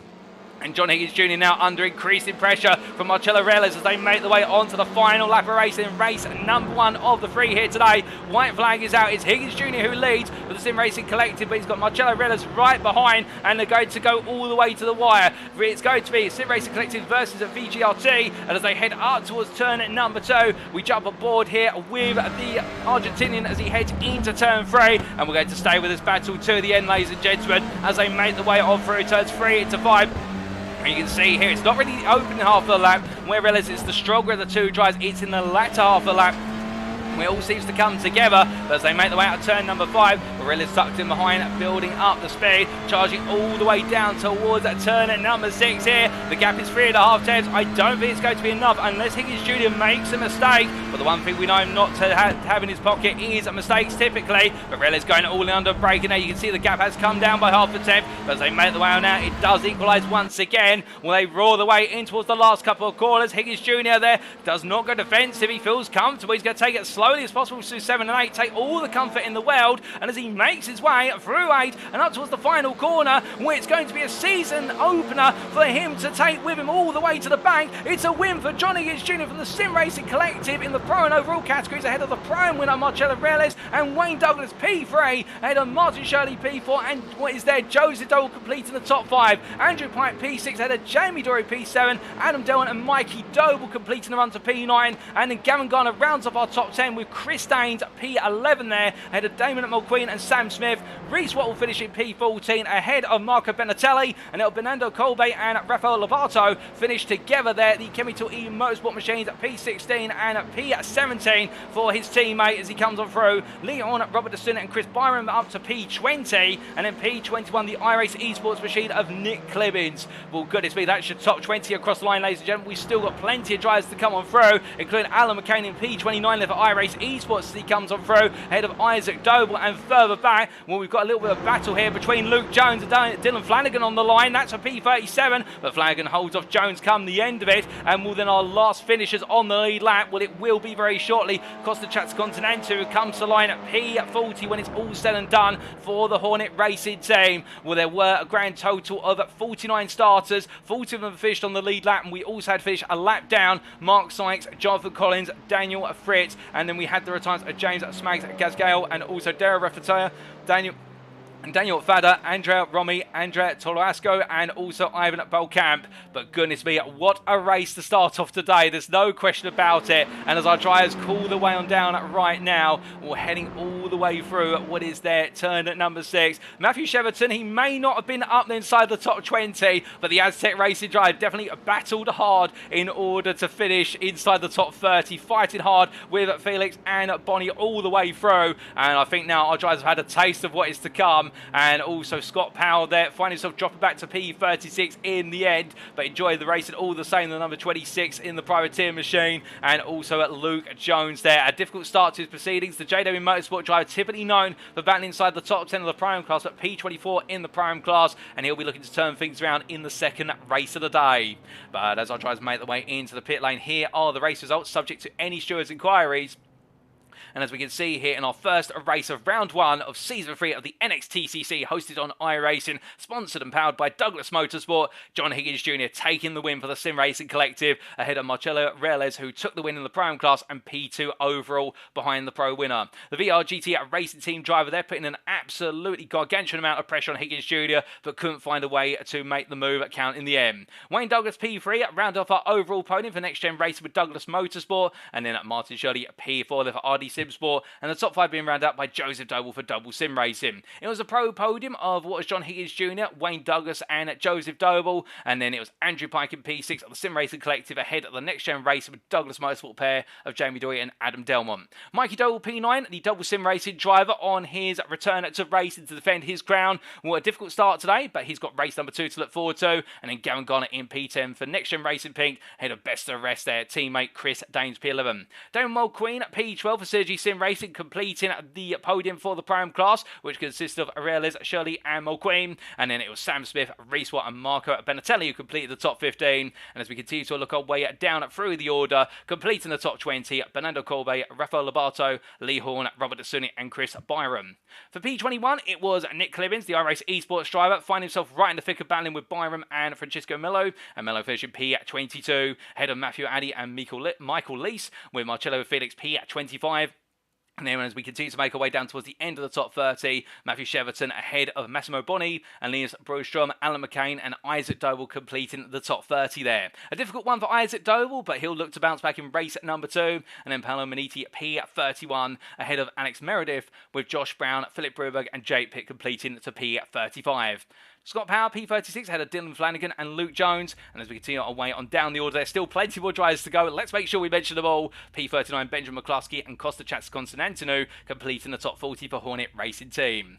We can then see Mark Sykes P41 ahead of Jonathan Collins, with Daniel Fritz P43 for Whiskey Runners Racing, and then James Smags Gasgal P44 for Aztec Racing, ahead of Dario Rafaeta, and then Daniel Fada. They were P45, P46, and will, of course, the retirement for Rafaeta, 2 laps in the end, a retirement for Fada, 6 laps in the end, and then Andrea Torlasco P47 with a retirement 15 laps in the finish, Andrea Romy the same in P48, and as we then come to our final driver of the day, Ivan Balkamp P49 there for Kuda E Motorsports. But that was only race number 1, of course, ladies and gentlemen. We've still got plenty more racing to go here, and we'll be back in approximately what will be 5 minutes time or so for the build up to race number 2. It's going to be a thriller and you won't want to miss it. We'll see you shortly.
Alrighty, ladies and gentlemen, we are back once again then. The story continues with race number 2 being only 3 minutes away. And, well, as we continue for our schedule for today, and I could see a number of you there, in particular in the YouTube chat, saying, wait, there's more than one race today? That's right, we have got plenty of racing still to go. And with that, and I believe it was Luca Ivy in particular in the YouTube chat, says, wait, there is multiple races. And, well, it's going to be plenty more racing to come. But as we get ready to go, and indeed all of our drivers out on circuit currently absolutely getting themselves set and comfortable. Well, we can see here in particular Wayne Douglas making his way on down, the Next Gen Racing with Douglas motorsport driver, and find himself battling to be inside the top 10 in our first race of the day. But the key talking point, of course, in our first race was there was a little bit of instance early on in the race. Indeed, there was a bit of carnage further down the field, but we didn't see a safety car coming out. And indeed, with that in mind, our drivers now, I think, will feel confident that they've got through the first race of the season. They're starting to feel one another out, and therefore they can carry a bit more momentum as they make their way into the next race of the day. And indeed, Luca Ivy, you've been mentioned in the YouTube chat, and it would be rude of me not to also say hello to a good number of you cheering on Alex Meredith, and also some of you not perhaps cheering on Alex in particular, but other drivers as well. We say hello to Mr. JSA, also there to what is Costa Racing. We also say hello there to, I do believe, what is Scullion. We've also got, and if I do miss you, I apologise, folks, it is a good number of you here, but we'll try and get every one of your names out there. We also do have Matt Sandals, who's cheering on Alex Meredith as his first race in the series. We also see John Meredith there cheering on Alex, and I believe there's a bit of a family relation. We also do have the average Sharpie, and we also, I believe, have H-Bomb at 69. We also have Fat Beachchurgan Gaming, and also a couple more of you to go in there as well, including Philippa Meredith. So a whole family on there. Ben Lawrence as well, Noah Bailey, Lydia Taylor Corick, and I think we've also got Revical, and also on top of that, Tomzil 25. What if I missed you? I do apologise, in the fact that right now we are getting set to go once again. And, well, what we expect in race number 2? Well, we can expect that my voice is probably going to fail by the end of this one. I can tell you right now, I'm probably not going to have a voice left to go to race number 3. We've got stunt double on standby, I assure you. But also on top of that, I think we can expect plenty more of the same. But now that our drivers have had a feel for the racing, I think they'll take it up a notch in terms of feelers, so they can perhaps get away with some things they couldn't in race number 1. Because, of course, the first race of the season, you're a little bit terrified and experiencing trepidation of who you're racing against and not how they exactly race. You don't know that, but now you'll be used to the drivers who are around you, and you'll have that confidence to go a little bit more aggressive into the next race. But as we also say hello there to Numbers, and indeed good advice there to drink some water. I am going to have a quick sip. I'm going to say hello to Harry there in the YouTube chat. Well, we get ready to go once again, ladies and gentlemen. The checker flag is out on this warm-up session, and race number 2 is only a minute or so away.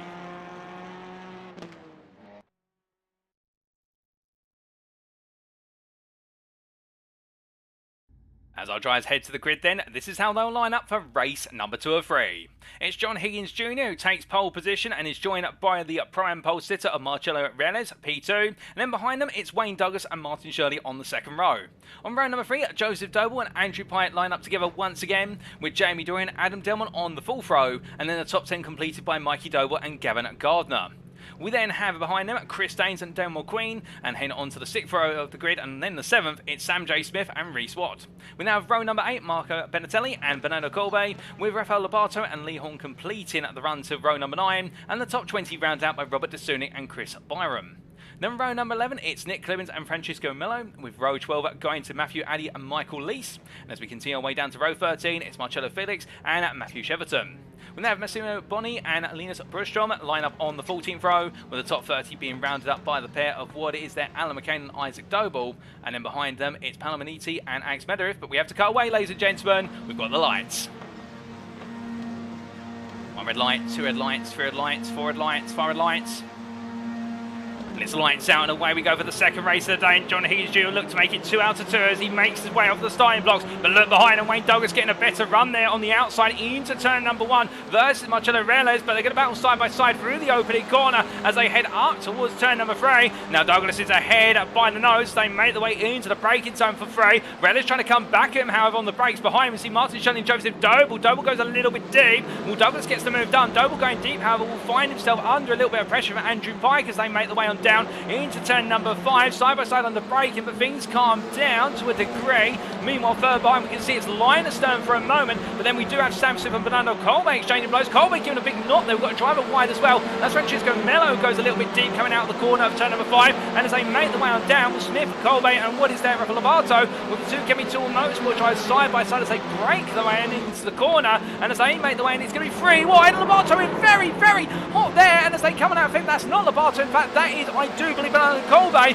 But the iRacing Esports machine being not wide there is Sam Smith. And as they make the way down into turn number 7, well, meanwhile, a bit out of the road, Andrew Pike having a little bit of skip there over the apex curve. And he's managed to hold off Adam Delmont as they make the way around onto lap number 2. So they head towards the timeline, then it's John Higgins Jr. who leads this race by an advantage of 1 second already over Wayne Douglas P2. Marcello Reyes in P3 but battling hard versus Wayne Douglas as he heads into the opening corner. Martin Shirley in P4 ahead of Andrew Pike P5, and then we do have Adam Delmont P6 ahead of Joseph Doble and Chris Daines, and Daines in particular in P8 here under pressure for NXTGEN Racing P versus Jamie Dorr as he breaks his way down into the right-hander, and then Mikey Doble looking to try and make the move, then gets it covered off by the head of Gavin Garner, who completes the run to best the rest in at P11. But as they come on down into the braking zone here, meanwhile it's really kicking off for Reece Watt as he looks up the inside of Fernando Cole. We've got a major incident further back down the order. We'll try and dissect what exactly happened there. What was turn at number 3 on lap 2 very shortly, but Reece Watt here battling to be essentially P4 in the Pro-Am class, and what is P13 overall. He's trying to out-drag Colby as they make the way under braking. Colby looking up the inside, goes for it. Colby already once going wayward under braking into turn number 6. He won't want to do it twice this time round. And as they make the way out, it's a bit of a calmer exit as they head down the hill. And as they do, Lee Horn looking for a movement for NXTGEN Racing yellow. He switches back to the inside there, a little bit of a feint. It's a nice move, but Colby being tapped there by Horn. Well, Horn would argue that Colby's lightly moved on braking, being returned. Horn now giving a bit of a dish there as they make the way around. In fact, we've got a car going very sideways, and that's Massimo Bonni who's been knocked wide as he's off into the gravel. The VRGT Racing Team driver there being knocked about, and as he brings himself back up to speed. Well, meanwhile, we look from there to a little bit further down the order, and here's Linus Brunstrom battling with where's Daniel Fritz as they make the way out to turn number 9 and on towards the next lap. Ahead of Alex Meredith and Dylan Flanagan. This pack of 4, well, they're very acquainted with one another already, and I think as they make the way onto lap number 3, they're going to become ever more acquainted as this race goes on. But Brunstrom there running a little bit deep, and I wonder if there's some damage on the Bright Esports machine, so he does not look comfortable on rotation. Meanwhile, just ahead of them, Andrea Tolasco versus Luke Jones up the inside of Tolasco. He gets the move done there in the very bright light blue and white machine, and the Audi driver then making another place as he comes on through turn number 5. But as they come through the right-hander and now down towards turn 6, he runs wide. That's going to cost him a bit of speed, but we do have a brief respite to have an opportunity to find out what exactly happened at turn number 3 on lap number 2. Here's a replay. So this was in the run down towards turn number 3. Now watch out for Marcello Felix. He's the focus of our cameraman's attention.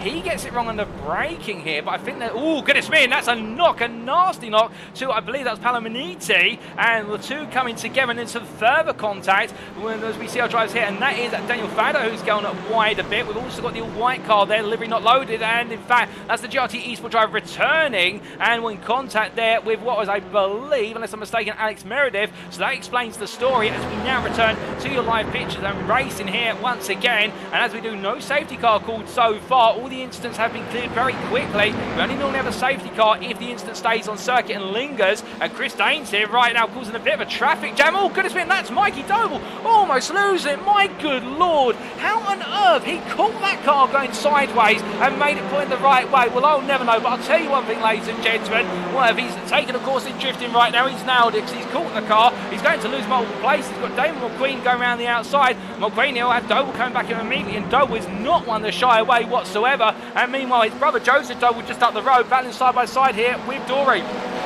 And Dory looking for the move on the inside. It's turn number 7, both on the brakes here. Well, Dory's thinking about it, but Doble said he runs the corner deep and says, well, just take the inside into turn number 8. But Dory in return gets the better runoff. But look this at Gavin Garner, 3 wide into turn 9. You do not see this into club corner. They all negotiate it, and Garner has to back up. So does Joseph Doble. Dory survives the run round, and as they make their way down towards turn number 1 this time, it's a 5-way battle. It's effectively P8 on circuit, and Mikey Doble now looking to make ever more ground as he comes up through turns 1 and 2. but he can't quite find it at this time. Or Willie as Mulqueen now on the inside defending. Doble goes deep, gets a little bit boxed in there by Gardner. Mulqueen simply takes the inside line in return. These two right now, real rivals out on circuit as they come down towards turn number 5. Mulqueen all the way, and Doble opens up the steering now. I think Finder's Mulqueen's dive to the inside. He avoids the contact, but I don't think Doble will be too pleased about that. As meanwhile, now Reese Watt wants to come on through, and the Audi driver is seizing on the chance. Well, the Audi's going to be strong on the straights here, but the Elantra is no slouch under Elantra, and as they make the way down onto the brakes, well, who's going to be the victor in this battle in the hunt for which P12? I think it's going to be Doble. Watt there on the outside, a little bit of elbow door contact between them, and as they make the way on down, they settle down. But meanwhile, Banana Colby and Robert DeSunic Jr. will watch out for DeSunic, not DeSunic Jr., Robert DeSunic as they make Swander break in. Will Colby under pressure here, and as he comes through the left into right, trying to go around the outside, he can't quite find it, has to back the car off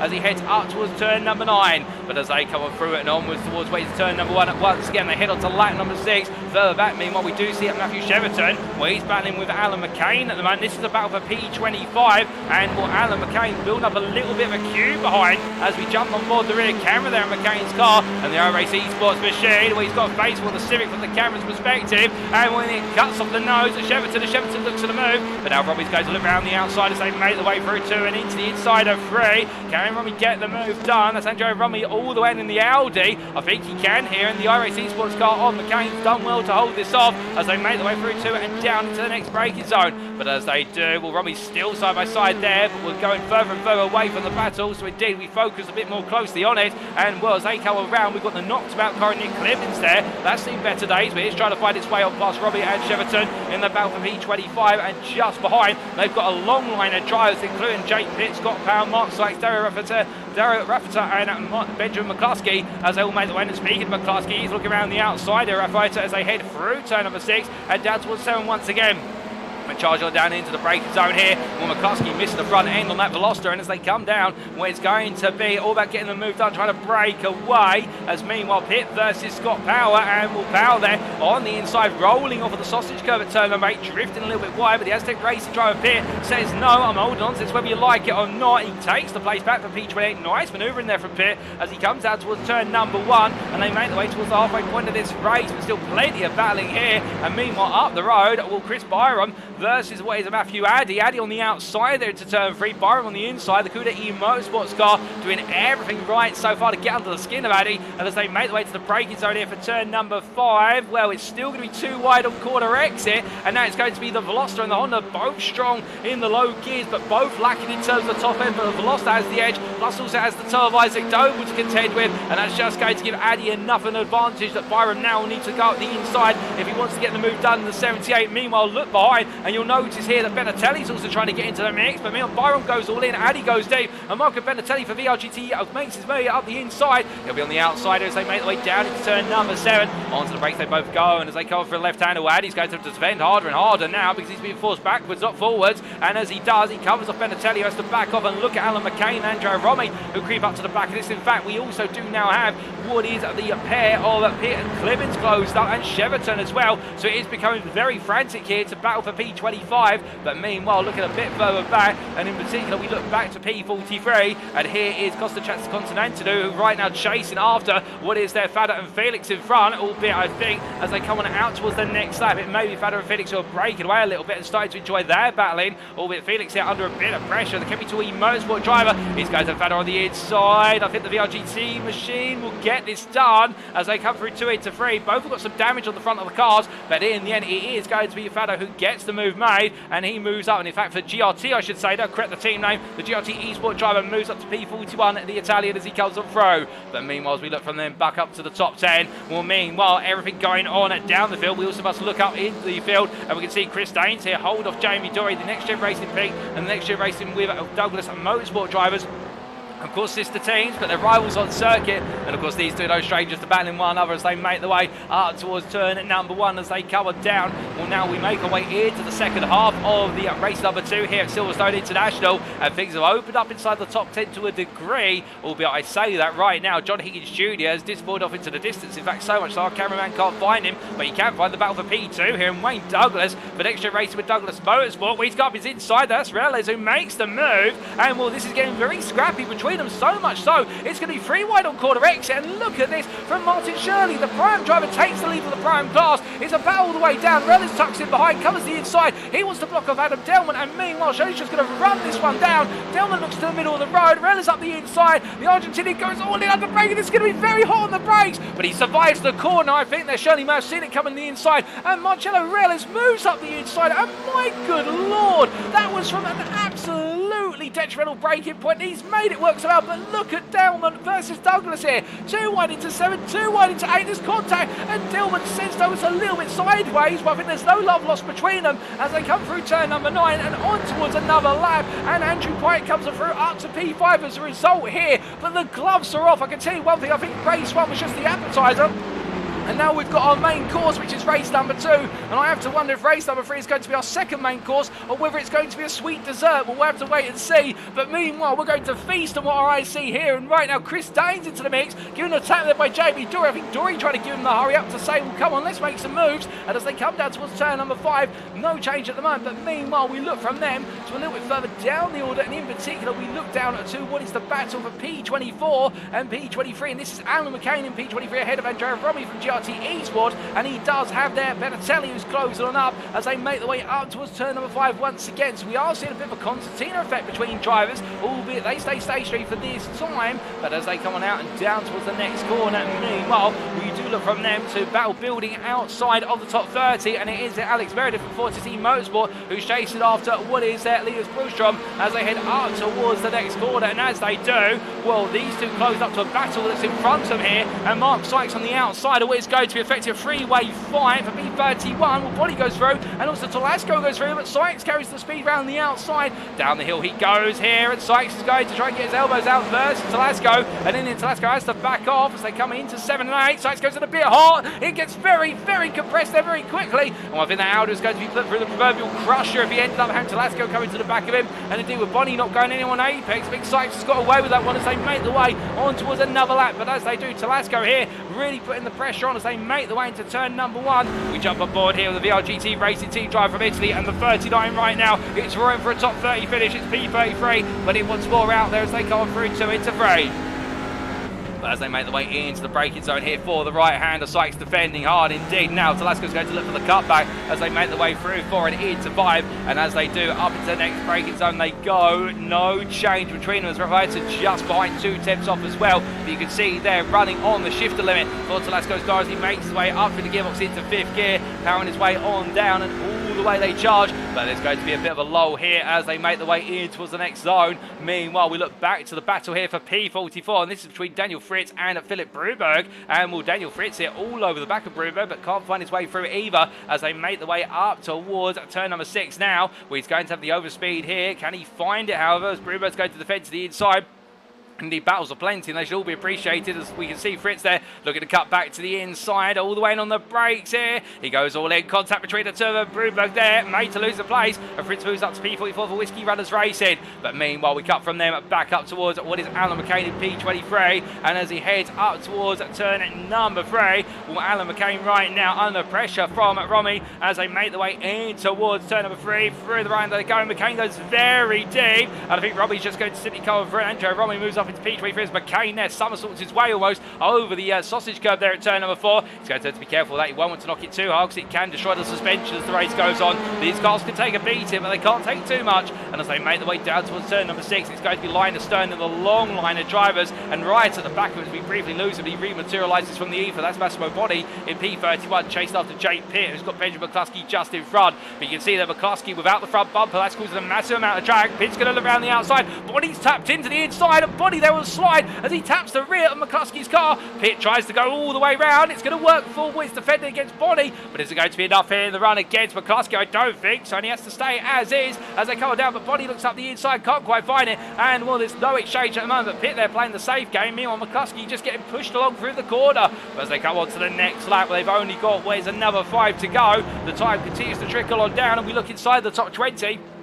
And here is Michael Lees, but behind he's got Sam Smith and Francisco Mello, who are battling hard for P17 just off of him.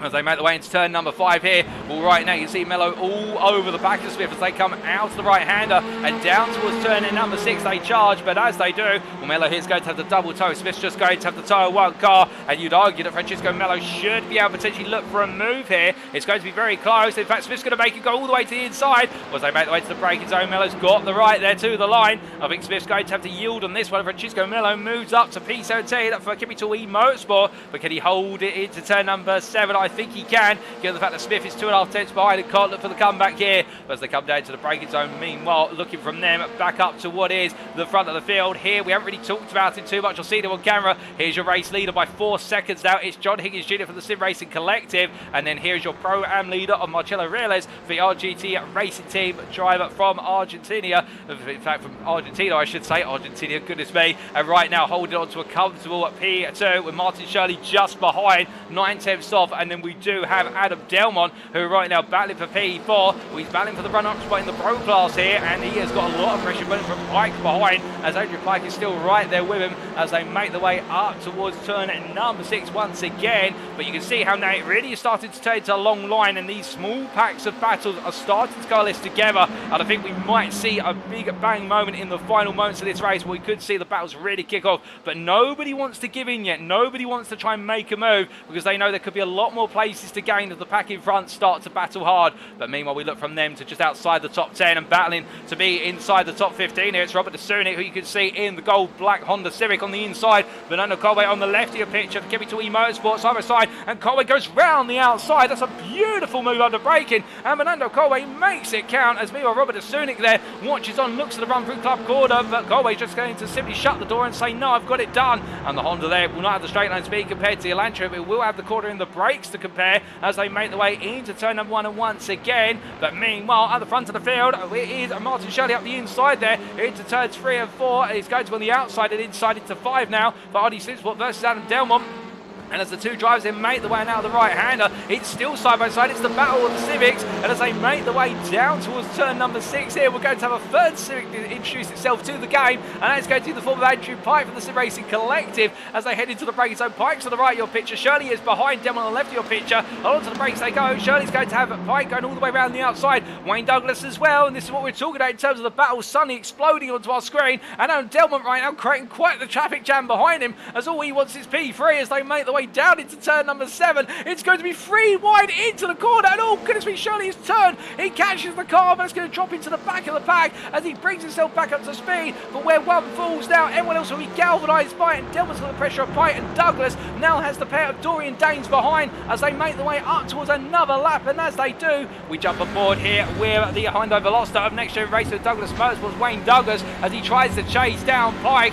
Mark Sykes there staying clear on the right of your picture. He's lifted off in order to let drivers through, given he is on a blue flag. And as they make their way to the braking zone here, well, right now you can see Delmont goes very deep, and Pike meanwhile looking to go round the outside to inside as they come from 4 into 5. Onto the brakes he goes, and Douglas will now be thinking about getting the throttle buried in here as he comes out of turn 5. He needs the exit here with Delmont being on the compromise line. He gets a good run, but can he try and look for the move here? Delmont in the middle of the road, peels the outside onto the racing line. Douglas now has the overspeed here, or does he, with Delmont picking up the toe of Pike? He's going to try and get his nose here and there under braking. He's going all the way in, and as they break the way into the corner, well, Douglas all in on the anchors. He'll get it done, but there's contact between the two of them. Delmont is elbowed wide, and as they make the way down, that's going to be Jamie Dory up the inside of the pair of them. Dory side by side there, the two teammates working together to create a rolling roadblock, and Dory ahead of his teammate, but there's contact between the two, and as they come on through, well, Douglas in the end falls victim to his own teammates' pressure, and meanwhile, Delmont up the inside there, as meanwhile, Chris Dane sneaks on through in the Next Gen Racing pink Audi. But meanwhile, we have got the white flag. One more lap to go here in race number 2, and looking from them down to what is a bit further down the order, we have Luke Jones battling with Jonathan Collins for P33 as they come down the hill and in towards turns 7 and 8. But as they do down through the vale, they roar, and Luke Jones are a bit too far back to try and pounce, with Darren Rafferta and Alex Meredith just behind them as they come on in. But you can see the long line forming here, and if anybody makes a mistake, they could lose 1, 2, 3 or even 4 places depending on where they are in this order. And coming on through, they're the final quarter to go on to their final lap. Meanwhile, we must look from them to your race leader, ladies and gentlemen. And here he is right now, John Higgins Jr. He led race number 1, albeit with the pressure of Marcello Reales behind him all the way through. But the Argentinian this time 3.5 seconds back after battling hard with Andrew Pike and also what was his peers from Addy Simsport. And meanwhile, the Sim Racing Collective car has just soldiered on. It's made its way away. And as he comes on through the last couple of corners here, I don't think he's going to believe it. He heads around. It's going to be club corner between him and the checker flag. As he comes on through, he'll make it 2 out of 2. It's John Higgins Jr. who takes another winner at Silverstone International in the Pro and overall categories, ahead of Marcello Reales, who takes the Pro and win in P2. And it'll be Andrew Pike P3 there for the Sim Racing Collective, ahead of Jamie Dory and Chris Daines and Adam Dillon and Wayne Douglas as they all come to line. And it'll be Gavin Garner who finishes P8 ahead of Joseph Doble and Mikey Doble to complete the top 10. Martin Shirley P11 ahead of Damon Mulqueen. And as they make the way on through, we've got Reese Watt and Bernardo Colby have just crossed line P13, P14 ahead of Robert DeSunic. We've still got some more battling further down the order, ladies and gentlemen. We will cut to that immediately. In fact, Scott Powell just missed out versus Marco Benatelli. Meanwhile, heading through the final corner here, it's going to be a three-way battle. I believe that's Rafael Luke Jones and Alex Meredith. Meredith versus Jones on the line for P35, and Jones just gets it as we've got a car backwards there. That's Josh Brown, I think, who's just been sent round at the finish line. Well, Brownian has crossed line P37. He's been recorded, but that is all the racing said and done, and we are just waiting for the last couple of cars to come on through now, and that will be Philip Bruberg behind Lee Horn to complete our finishing order on what will be, excuse me, I think it will be on the lead lap. Philip Bruberg crossing the line there, P45. And, well, elsewhere we do have Mark Sykes and James Smag-Gale, who has come on home at P47 and P48 respectively, a lap down. But my goodness, what a second race of the day. And as our leader and our winner makes his way into the pit lane, where it's 2 out of 2 for the Sim Racing Collective machine. And whilst our cameraman there focuses on the Silverstone architecture, and then you finally see the Civic coming through, the team are going to be absolutely pleased with that. And now they'll be thinking about what can come in race number 3 with the reverse grid. Albeit I think some of our drivers, they're getting a little bit different tuck into the pit lane and rejoicing as they do. But indeed right now bringing on home, and Marcello Reales making it 2 second places overall and 2 prime wins out of 2. Definitely right now the man to beat in the prime class. There's no question about it, as everybody continues to come into the pit lane. Beautiful to see all our drivers and all their splendid liveries. Of course, a good number of these are made by professional designers such as Mark Sykes Designs. Indeed, if you're looking for an iRacing livery, Mark Sykes Designs, one of the very best designers out there. And Luke Jones coming into the pit lane now. As they come on in, let's take a look at those race results once again, subject to Eddie Stewart's inquiries. Well, after our second race of the day then, John Higgins Jr. makes it 2 out of 2 for the Sim Racing Collective, ahead of Marcello Reales, the VRGT Racing Team driver, making it 2 prime wins out of 2 behind the Pro double winner. And indeed, those two right now continue to push one another hard. Andrew Pike P3 there for the Sim Racing Collective, enjoyed a great race and picking up the opportunities, with Jamie Dory P4 completed the Pro podium of Higgins Jr., Pike and Dory. And then we do have Chris Daines completed the top 5 in Next Gen Racing Peak, behind the Next Gen Racing with Douglas Motorsport driver. But it's Dory's teammates Adam Dillon and Wayne Douglas who finished P6, P7, ahead of Gavin Gardner, Chris Daines' teammate there in P8, and then Joseph Doble and Mikey Doble. The Doble Sim Racing pair both being edged out in this second race and knocked down towards the bottom end of the top 10, but still keeping themselves honest and keeping on the charge. Martin Shirley, P11 there, the run-up in the Pro-Am class for RD Simsport, just ahead of Damon Mulqueen, who completed what was the podium for the Pro-Am class of Reales, Doble and Shirley, and, well, sorry, my apologies, Reales, Shirley and Mulqueen, I should say. And the Suzuki Sim Racing driver 9. There's plenty more points to come in race number 3. And then Reese Watt, P13 of the JW Motorsport. He's reached the cutoff for the reverse grid because, of course, he will be guaranteed to be on that reverse grid as he has finished P13, because that is the lowest number we can draw from the Lottery Bowl. And then we can see there, what was Bernardo Colby P14 ahead of Robert DeSunic, with the top 20 being rounded out by the grouping of what was Francesco Mello, Michael Lees, Sam J. Smith, Rafael Lobato and Isaac Doble. And then P21, Mathew Addy, in a difficult start to his day, and it continues here in race number 2. The Next Gen Racing Yellow Drive being followed up by Kuda E Motorsports is Chris Byron P22, and then Andrea Romy, Alan McCain and Matthew Sheverton completing the run of P25. Brilliant battle in between there, and just ahead of Nick Clearins with what was Marco Benatelli P27, and then the top 30 round off by Scott Power, Benjamin McCluskey and Massimo Boni. And P31, Andrea Talasco for VRGT Racing Team behind his teammate Bonnie. And then Bright Esports' Linus Broström. They were battling hard to the end, but Broström in particular breaking away from Jonathan Collins, with Dara Rafaeta and Luke Jones completed to P35. Alex Meredith P36 ahead of Josh Brown and Jake Pitt, and then completed the top 40. What was there? Daniel Fada and Dylan Flanagan. And then we do see Marcello Felix P41 ahead of Costa Chance Continental, with Daniel Fritz, Lee Horn and Philip Bruberg completing the run of P45, and with all the drivers have finished on the lead lap. And then we round off, of course, with Paolo Maniti, Mark Sykes and James Smagesgal, who completed the run to 48th place. And 48 drivers started on the grid, and that's how many finished in the end, albeit 3 of them a lap down. But that was race number 2 of the day, of course, ladies and gentlemen. And, well, we'll very shortly be getting ready to go racing once again, because we've got one more race to go. It's sprint race number 3. But, of course, before we do that, there's just one thing we need to do, and that is we transition over to the commentary booth. And, well, now, as I say, good evening to you all in the flesh. It is time for us to do the reverse grid draw. So, for the uninitiated, what does this all mean? What exactly happens, I hear you ask? Well, here is the Next Gen Racing Lottery Bowl. Within it are the numbers 7 through to 12 on each of the balls. I'll be drawing 2 balls from the bowl, and then we'll take the numbers, add them together, and that's where the reverse grid will be taken from. So without further ado, I'm going to close my eyes, shuffle and draw. And with regards to our first number then, our first number will be the number 9, as it is drawn there. And to go with the number 9, as we do another shuffle, it will be what is the number 8. So that means that together we have the pairing of 9 and 8. So we will have a grand total of 17th place is the reverse grid. And who's the lucky beneficiary of that 17th place reverse grid? It will be none other than Michael Leese. And, well, he's had 2 difficult races. He'll be looking to bounce back, and he will take a lot of momentum. And he's on pole. So as the grid gets set, ladies and gentlemen, we take a slightly extended break of approximately 5 minutes. But we're back shortly for our third race of the day. You won't want to miss it.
Alrighty, ladies and gentlemen, we are back then for the final race of the day, and of course the preceding build-up here at Silverstone International in the United Kingdom. We've had 2 of our 3 races so far, and they have been absolute nail-biters from start to finish. Anywhere you've looked, there has been a battling up and down the field, where it's the battle for the lead all the way through to P45. But now, as our drivers get set for the final race of the day, it's another 17-lap sprint with no pit stops expected, and well, what can we expect this time? Well, there is something slightly different in this one, and that is now we do have the partial reverse grid in effect. And for the first time this season, with the double numbers being included out of the lottery bowl, we ended up drawing what was a combination of P17, and that does mean it will be Michael Lees in particular who will be starting on pole for the purposes of this one. Now, what's going to make this very interesting from the perspective of the reverse grid working out, we've typically saw back in Season 2, it would be a majority of pro drivers being inverted, and what was a couple of pro-ams being brought up towards the front of the field, depending on how they finished in race 2. Whereas here, we are going to have a huge pack of pro-ams who will find their way into what is the top 4 rows of the grid. The likes of a Martin Shirley, for example, and also other company such as was Mathew, Addy, they will find themselves up there if my memory serves me correctly, and with that we could see some mincing my words there, mega battling between them, as we'll also have Robert Dasunik in there, and with all those drivers battling hard, you can imagine the pros behind them will be absolutely eager to try and pick the way through as soon as possible. But of course, that's what the reverse grid does. It means that our drivers who've been on great form and up the front all the way through, they have to fight the way through, and it's Adam Delmont and company, such as also John Higgins Jr., who will be right at that end of needing to come up through the order, but also be wary of the fact that in the run through turns 1, 2 and 3, they will be subject to some potential moves from the drivers behind who will be eager to try and get one over the fastest drivers on the field today, and that's why the reverse grid always ends up being a thriller with regards to the battling, because of course if races 1 and 2 were not enough, now we have that inversion, and indeed drivers who don't normally battle with one another early on in the day suddenly find themselves right knee deep in the thick of it. But with only a minute to go before we go race, and of course get yourselves settled in, ladies and gentlemen. Indeed, if you need to take that quick toilet break, you've got about 1.5 minutes before the grid starts to be set. But as we do look to what is Andrew Pike heading on around, of course the Sim Racing Collective, it was a P1, P3 for the pair in our second race of the day, and they'll be looking to take all that momentum they can into the final race. And well, where will it take them? Could we see John Higgins Jr. potentially make it 3 out of 3? I think it will be tough for him, but then again, you never know what could happen. Indeed, any driver may be able to make miracles happen here, and that's of course the wonder of the NXTCC. We see so many phenomenal battles day in, day out, week in, week out over the course of the season. And as we do briefly update our driver data there, you see the overlay disappear and it will rematerialize very shortly. Well, now we are only moments away from heading to that grid as Alan McCain tries to finish off one more practice lap and get one more. And of course we are in the warm-up stages at the moment. Reswap there in the YouTube chat, taking a brief moment from the pit lane to message in the YouTube chat to say this is tense. And I can see a number of you already starting to put your predictions, such as John Higgins there. I believe that's John Higgins Sr., father of John Higgins Jr., saying fancy Jr. for a top 8 finish. And indeed he'll be proud of his son, indeed with the 2 wins so far today. But as our drivers make their way to the grid, it's time, ladies and gentlemen, for race 3 of 3. This is how they line up for the final race of the day. It's Michael Lees from NXTGEN Racing who lines up on pole, joined by Francesco Mello from Chemical E Motorsport. The 2 pros line up ahead of the 2 primes of Robert Dasunik for VRGT Racing Team and Bernardo Colbe for Chemical E Motorsport. We then have Reese Watt and Dale McQueen line up on the 3rd row, and they have the pair behind them of what is Martin Shirley and Mikey Doble, with the top 10 being rounded off by Joseph Doble and Gavin Gardner. On row at number 6, it will be the pair of Wayne Douglas and Adam Delmont, and as we make our way down towards the 7th row, it's Chris Daines and Jamie Dory, with row 8 being contested by Andrew Pike and Marcello Reles. Then race 2 winner John Higgins Jr. starts P17, joined on the 9th row by Sam J. Smith, with the top 20 being completed with Rafael Lobato and Isaac Doble. And on row number 11, it's Mathew, Addy and Chris Byram. On row number 12, Andrea Romy and Alan McCain will line up together, and followed up on row 13 by Matthew Cheverton and Nick Clibbins. And then Marco Benatelli and Scott Powell line up on row number 14, with the top 30 being rounded out by Benjamin McCluskey and Massimo Boni. But it's time for us to go racing, ladies and gentlemen. No more of the grid. Here are the lights. 1 red light, 2 red lights, 3 red lights, 4 red lights, 5 red lights. and it's lights out and away we go for the final race of the day, and Michael leads to have all the pressure into turn number 1. Can he hold on to the lead as he emerges out of the turn 3 apex? Well, here's the question we are about to find out as Robert Sunik looks up the inside immediately. With that is there was Francesco Miller up the inside, I apologise, and Robert Sunik falling back to P3. We've got an instant further back already. We'll try and dissect what's happened there, but it's gone very, very wrong for some drivers outside of the top 30, but meanwhile it's a relatively sedate run for the opening set of corners. I think everybody just trying to figure out who's going to fit into where here, as it looks like Mikey Doble making some great ground early on as he comes down into his turn number 5, and we're gaining already 5 places in class. He charges his way out of the corner and onto the back stretch here, but meanwhile we look a little bit further up the road and Reese were already under pressure here from Doble McQueen, and we talked about this prior back at the Sunik, Colwyn, Watt, McQueen and Shirley, and right now they're all starting to fight already as Joseph Doble looking around the outside there, and Martin Shirley as they make the way on through. But as they come on down towards turn number 7 and 8 here, you can see just behind how Doble now has got Shirley looking for another attempt, and as they come on through into the right hand, into the left-hander, well, it's going to be a lock-up there from what looks to be Fernando Colbe, and in the end it's actually Reese Watt who loses out the most. They make the way on to the next lap, but coming on through it's still too wide for the drivers behind, and as they make the way onwards towards lap number 2, with Joseph Doble still being edged out by Wayne Douglas, and Douglas continues to make strides as they head on to number 2 of 17. But coming on through here, it's Michael Lees who leads this race ahead of Francisco Melo. There's Robert Sunik, who's your prime leader in P3, ahead of Fernando Colbe P4, David Mulqueen P5, and Mulqueen they're battling side by side with what is, I do believe, is Colbe as they make the way out to turn 3 down towards 5. No change between the two of them. There's Martin Shirley P6 and Mikey Doble P7. Doble gaining an absolute plethora of places early on. Gavin Goller P8, Reese Watt P9, Joseph Doble P10. And it's going to be 3 wide here between what is there, Delman, Doble and Watt, albeit Watt now getting the speed down. He looks down the outside here at Danes, and as they pound their way on through in towards turn number 6, well, who's going to back out the most here, as we can see. In fact, that's Gavin Goller, that's not Danes. Danes is behind them. We should clarify the 2 NXTGEN Racing Pink drivers together on screen, but in the wrong orders they've been called out, and right now Gavin Goller trying to stay ahead, as meanwhile Adam Delman looking around the outside of Wes Reese Watt, but Watt in return defend on the inside as they come through turn 7 and 8.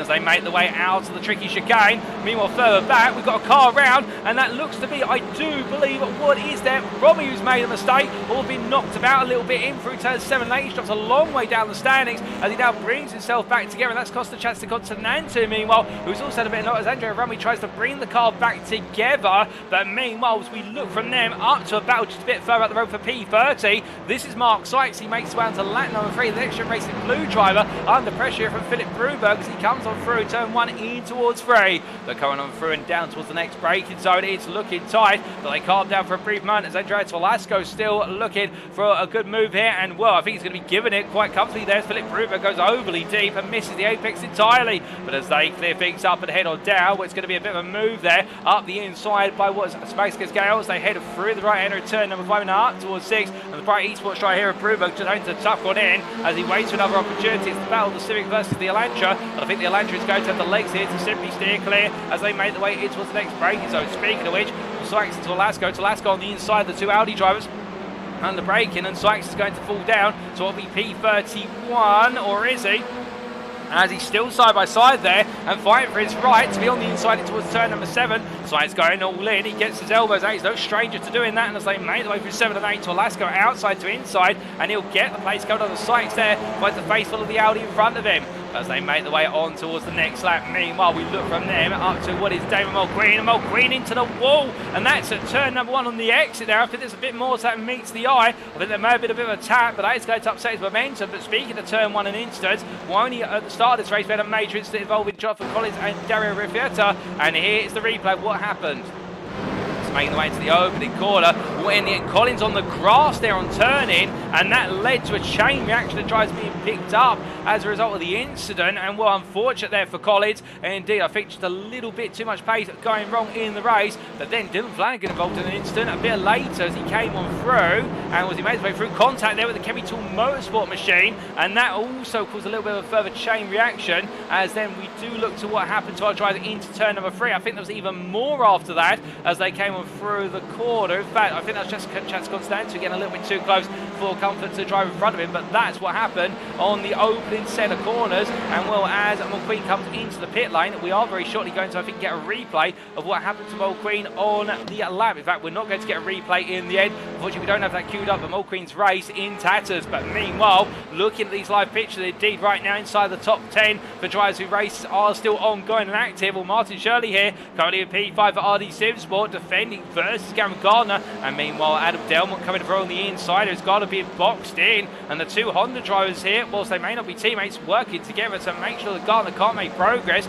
And in fact, now it's going to be Gardner and Delmont on the exit. And it'll be the two Next Gen Racing teams, sister teams, Next Gen Racing Pink and Next Gen Racing with Douglas Motorsport. I think Gardner here is going to have the overspeed, the Audi, of course, with that top end speed versus the Honda Civic. And he won't have to worry about that as they make their way into turn number 6, I should say. But as they come up through the right hand, Gardner up the inside there, Shirley leaving the door open and just simply letting it go as they come down towards the next corner. But as they do, Delmont on the inside here, and what I think at one moment Shirley's place to gain, the next moment it's his to lose. As now they come through at 7 and 8, and well, we can see trying to go around the outside, that's Delmont all the way round. Shirley there still on the inside, but Delmont's going to try and edge his rival, and the RD Supersport driver in the end having to back off. But as they make their way up towards turn number 1, meanwhile here's your race leader, Francisco Mello, has found his way past Michael Lees and since doing so feeling very comfortable here and just continued away with proceedings with 2.1 second gap to Lees. And then it's Fernando Colbe, who is your prime leader at the moment for Chemical E Motorsport, with Mikey Doble close behind him. Doble in his element now, he's picked his way through the order, and now he's only got 3 to pick off before he potentially returns to a race win. But as they make their way on around, meanwhile we look from them to a little bit further down the order, John Higgins Jr. into the wall. What is that? I do believe turn 4 into 5. What exactly happened to John Higgins Jr.? That's the big question, and in fact we can find out. Making his way out to turn 3 and into 4. Well, there's the iRacing Esports machine, the 27 of Sam Smith, and it's a small tap there, and Higgins Jr.'s progress has been cut short, and I think with that the Sim Racing Collective drivers run for potential 3 wins on the bounce may be over, as he has had to be towed to the pits. We return to live pictures then, ladies and gentlemen, and as we do, we're also hearing that Andrew Romy is in the pit lane after a major incident. But Martin Shirley still battling hard here with Reese Watt for P2 in the Brown cars. P7 overall, and Watt on the inside. It's Audi versus Honda on corner exit club, and as they make their way across the timeline onto lap number 7, still plenty of laps to go here for the pair as they head into the right hander. But as they do, we can see Shirley backing off there, looking for the cutback, and Chris Daines making the momentum through it as soon as he possibly can. But meanwhile from them we look up to the battle here for P3. That's Fernando Colbe under pressure from Mikey Doble, and Doble looking for the move here, and well, I think Doble's going to go all in. He goes for it, it's turn number 5. He's not shy making the move on the inside here, and I think he feels that he's got enough momentum out the corner to cover it off. Colbe's going to look for the return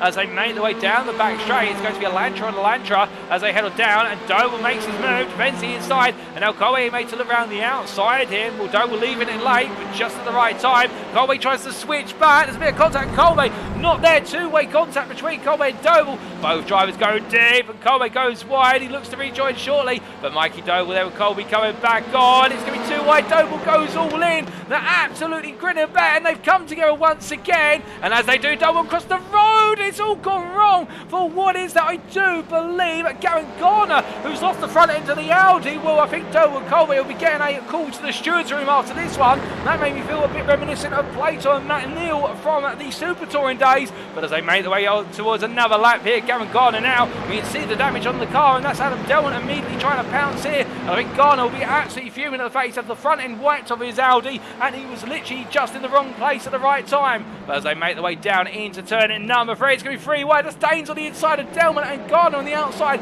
It's going to be an extra racing pick sandwich of the filler and Next Gen Racing with Douglas Motorsport, and onto the brakes they go, and goodness me, behind it's getting very frenetic, as we can see there with Andrew Pike battling side by side with Fernando Colbe as they make the way out now, and as they charge their way down the back straight. Colbe and Robert Dasunik together here side by side, and well, Dasunik now looking for the move because Colbe with the wounded car, he's going to be losing some straight line speed. And Joseph Doble up the inside, the Doble Racing driver here looking to avenge what happened to his brother in this corner by making some places, and well, he does so there as he looks to try and make 2 places from one corner, but will he be able to as he comes on down the hill? I don't think so. I think the suit's going to cover him off here as into the pit lane. It does come Fernando Colbe, I think, with the damage on the car. Meanwhile, got a driver off, and that is none other than what is Gavin Gardner, who's taking a trip to the grass. And as they come on through, Gardner safely rejoins. Everyone past the seas around him, but my good lord, as Chris Daines runs away, Reese Watt takes P4, and as they make their way across the line, it's 3 wide with 1 driver on the grass there. I mean, that's the Sunic, that's rallycross for you at Silverstone as they come down through 1 and into 2. Everybody trying to steer clear as we ride on board here with Reese Watt looking back from the rear of his Audi. The JW Motorsport car right now has a huge pack of cars. That's a grand total of 17 cars behind him from P4 through to P21, and they're all falling on through right now. Reese Watt is the proverbial cork in the bottle, and will they all just want the speed to flow? And Reese Watt's got other ideas as they make their way up towards turn number 6 once again. But Watt here getting the better exit, and this is the thing the Audi can do. It can power out of these corners and make its way away on the straights without having to worry unless it's up against another Audi or an Elantra. But as they come through turn number 6, you can see there the pack all behind. That's Joseph Doble looking for another move versus Gavin Gardner as they make the way on down towards turn number 7. He gets the move on the inside, and now Sam Smith also looking for the move here on the outside of Gardner. Gardner, of course, will be wary of the fact of Smith trying to go all in as they come through, all stacked together in this battle, and as they make the way on out and up towards turn number 9. Well, meanwhile, Wayne Douglas looking around the outside here of Byron, but Byron defending and at the same time going on semi-attack versus Reles, as Reles right now find himself well out of sorts in P16 after, of course, being our double winner in the Prime class as they head into turn number 1. They're into the second half of this race now, and things are only serving to intensify as they come down through turns 2 into 3, and as they charge the way through Alan McCain side by side with Addy. Mathew Addy defending on the inside there on what is the lower portion of your screen. McCain going all the way round. A little bit of contact there between what was, I do believe, Byron Bonney, and as they make their way towards the braking zone, where it's going to be lesser difference. Oh, goodness me, in fact, there's contact there between Byron and Massimo Bonney as they make the way out of the corner. The two of them elbow to elbow here, and well, I think both of them right now trying to give one another left space, but indeed, with this fighting, they'll need to calm it down. As Byron there up the inside, he's got the overspeed, and Addy looking for the move versus what is Bonney in return as they come in, and he does go absolutely aggressive on the brakes here. I think Mathew Addy may gain this one as he looks at the inside of Alan McCain, and McCain's still there, and McCain now trying to go all the way at the inside, but he found himself crowded in by Bonney in this battle for what is effective for them, P17, and as they come through, Addy finds himself being knocked back to a battle for P19 now, as Bonney having a slow run off for turn 8, and he goes to the inside, takes the apex, go a bit too high, and it's going to settle down here as they make their way onto another lap. But meanwhile, looking from them, Josh Brown trying to chase after Damon Mulqueen, and Mulqueen, of course, in the pit lane earlier on in this race. Having repair work done to the car, so he's trying to gain as many places as he can before all is said and done. Albeit Mulqueen, they're going defensive into turn 7 and 8 and trying to hold on, but as they power the way and out further back as well, we do have Scott Power here in P41 going hunting up over Rafaeta as they head through the turn number 1 in towards turns 2 and 3, and just in front of them that is Alex Meredith, who is in fact a whole lap up on them, and indeed we do have quite a split in the field at the moment, and Meredith for Fortis E Motorsport, we've seen somebody have a lock up in front, and that'll be at Paolo Maniti, and Maniti there in a 3 wide with Broomberg, and also what is Pitt as they come down. In fact, that's not Jake Pitt in front of them, I believe that's the car that is a lap down, as John Higgins Jr. is trying to make ground. So Broomberg here under pressure from Maniti, and Meredith is trying to make some ground, but indeed he's now being overtaken by cars that are a lap down on him, so they're all trying to settle differences between one another, and Maniti are up the inside of Broomberg, and I don't think Broomberg's going to have a response here as they come into Stowe and through the right-hander, down through the valve very shortly, and Broomberg I think will be edged out here. Meredith will look for the move as we ride on board with the 40C Motorsport drivers. He tries to come through for what is effective for him P30, but you can see the crowd of Rafaeta and Power in front of him. Oh goodness me, it's all gone wrong between Power and Rafaeta, and with that Power survives it. Meredith takes knock to the front of the car, and things will calm down as he's knocked a little bit further back, but meanwhile as they make their way onto another lap, we look from them to further up the order, in particular to the battle for the prime lead at this time, because Bernardo Colbe of course involved in an incident earlier on. It's upset his race, and Reese Watt right now finds himself trying to hold on Shirley and Robert Sunic for the class win. We'll be looking behind, and well, that is a huge trail of cars that's all following through. In fact, they've got a very wide number of them, and I believe that is Nick Clemens who's gone extremely wide. A couple other cars, we're not quite sure who, but I can tell you they're all taking very little use of the track limits. But meanwhile, Marco Benatelli here looking up the outside. All that what is that Isaac Doble, and Doble defending hard versus the Italian, the Briton doing everything he can, but Benatelli's got other ideas of VRGT as he makes his way down towards turn number 7. We've got a car going slow on the inside. That's Reles who comes into the pit lane. Well, Reles' race is going from good to bad to disastrous given the fact he's had to come on in, but as they make their way down through turn 7 and 8, meanwhile Wayne Douglas finds himself on the outside through the final corner And as they go on to one for them, it's lap number 13. There's only 5 more to go. And will time is running out here to make more places. But goodness me, they're not relenting for one moment as they head on through the right-hander at turn number 1. That's going to be Benetton inside of Douglas. And Douglas there being knocked out. He manages to catch the car before it drifts wide. But as they come down towards the braking zone, now it's going to be Isaac Doble up the inside here. His fellow pro counterpart of Douglas as he heads on into turn number 3. Douglas on the outside there. He'll try and use the momentum of the Veloster to get the run to the outside of 5 and get ahead, but he can't, so he has to back off. But meanwhile, Luke Jones there coming in very hot, and Jones trying to make a bit more ground in the battle for P18 versus Douglas. He has, of course, got Alan McCain and Lee Horn right behind him, who are both Pro-Am class peers. He wants to try and break away from them, but Jones now forced back towards McCain. Lee Horn also there, and as the trio make the way towards the next braking zone, I think McCain's going to go all in on the brakes here, try to commit for a 2 for 1. It's going to be close. He comes on through a little bit of knockdown on the apex curve versus Jones. Jones plants it very nicely and covers it off with a plum. And meanwhile, Lee Horn now tucking it around the outside.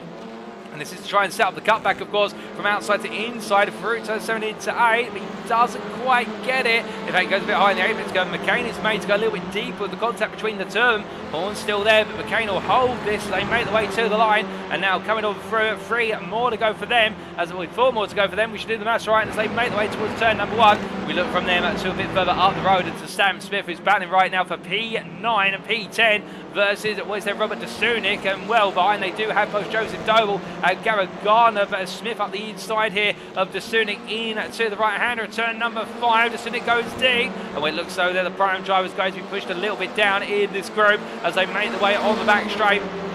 Charging their way all the way down.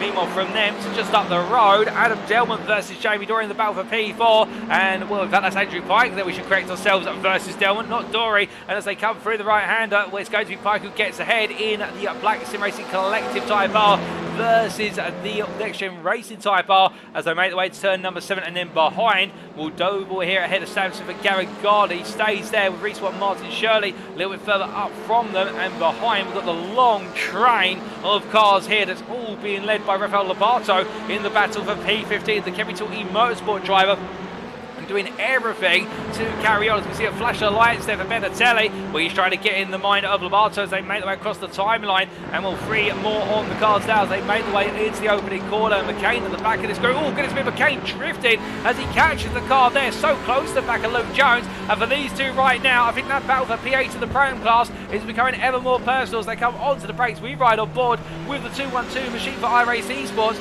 as he comes out to turn 3 in towards 5. We won't get the move here. We'll look for the run out of 5 up towards 6, getting very close on corner entry, but the problem is he can get as close as he wants, but he needs the exit. That's where all the lap time is going to be, but he can't quite find it at the moment as he powers his way down the back straight. He's got Lee Horn only half a second behind, so for McCain, he's got to be wary of the fact that if he pushes it too hard, then he may end up in the clutches of Lee Horn as they come on through, slow and down the Vale. But as they make the way down the hill, everybody's coming together in front, and McCain now may have an opportunity. As you can see, everyone parting ways here, and Jones going defensive. Meanwhile, Douglas looking around the outside of Doble as they come on through. McCain goes for the cutback here, and a bit of contact there on the rear of Jones's car, and Jones in return making some contact to Isaac Doble in front as they make the way out to the corner. 2 more laps onto the penultimate one, and as they head down the start finish straight here, you can see Lee Horn looking on the inside of the rear of the picture, but in the end has to back off 9. There's no room to really go for it to turn number 1. He hasn't got the overspeed, but the battle continues to intensify ever more,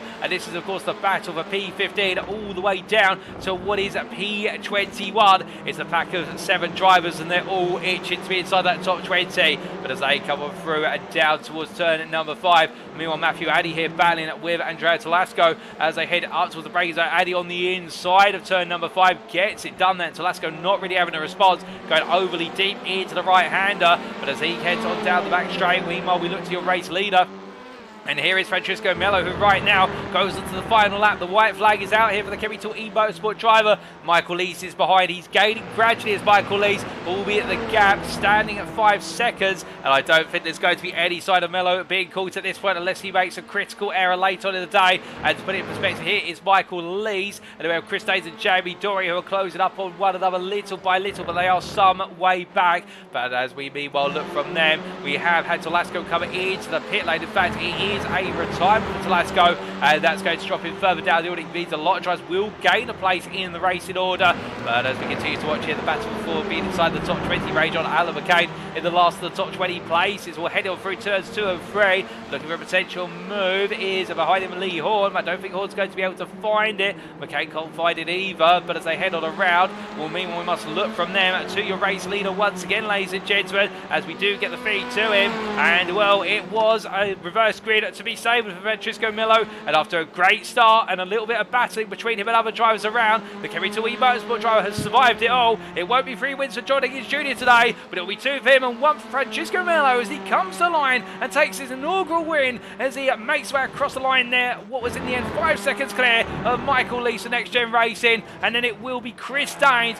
who completes the pro podium and overall podium ahead of Jamie Dory, who makes way out the final corner to finish just ahead of Andrew Pike, and then it's Adam Delmont coming on through. But Martin Shirley will take your prime win here in the 3rd race of the day for RD Simsport ahead of Reece Watt, who kept him honest all the way. Joseph Doble P9, Sam Smith P10, and Gavin Garner P11. But meanwhile, further back, we've got battles to the line here, and Luke Jones in contact with Alan McCain, but McCain is classified as P19 out of Jones and Lee Horn. And further on back, we've got Damon Mulqueen, who's chased after Philip Broomberg in for Synergy Sim Racing to try and take P29 at the line. And as they make their way through the final corner, I don't think he's going to be able to get it. McQueen finishes P30 in, knowing that this race is not representative of what he's been able to do earlier on. But as all of our drivers make the way on around at the moment, most of them have crossed the line, but we've still got a few to finish, including Benjamin McCluskey, who will be our last finisher on the lead lap, P35, and we're out of what was a grand total of 48 starters. In the end, we had 35 finishers on the lead lap, and what was in the end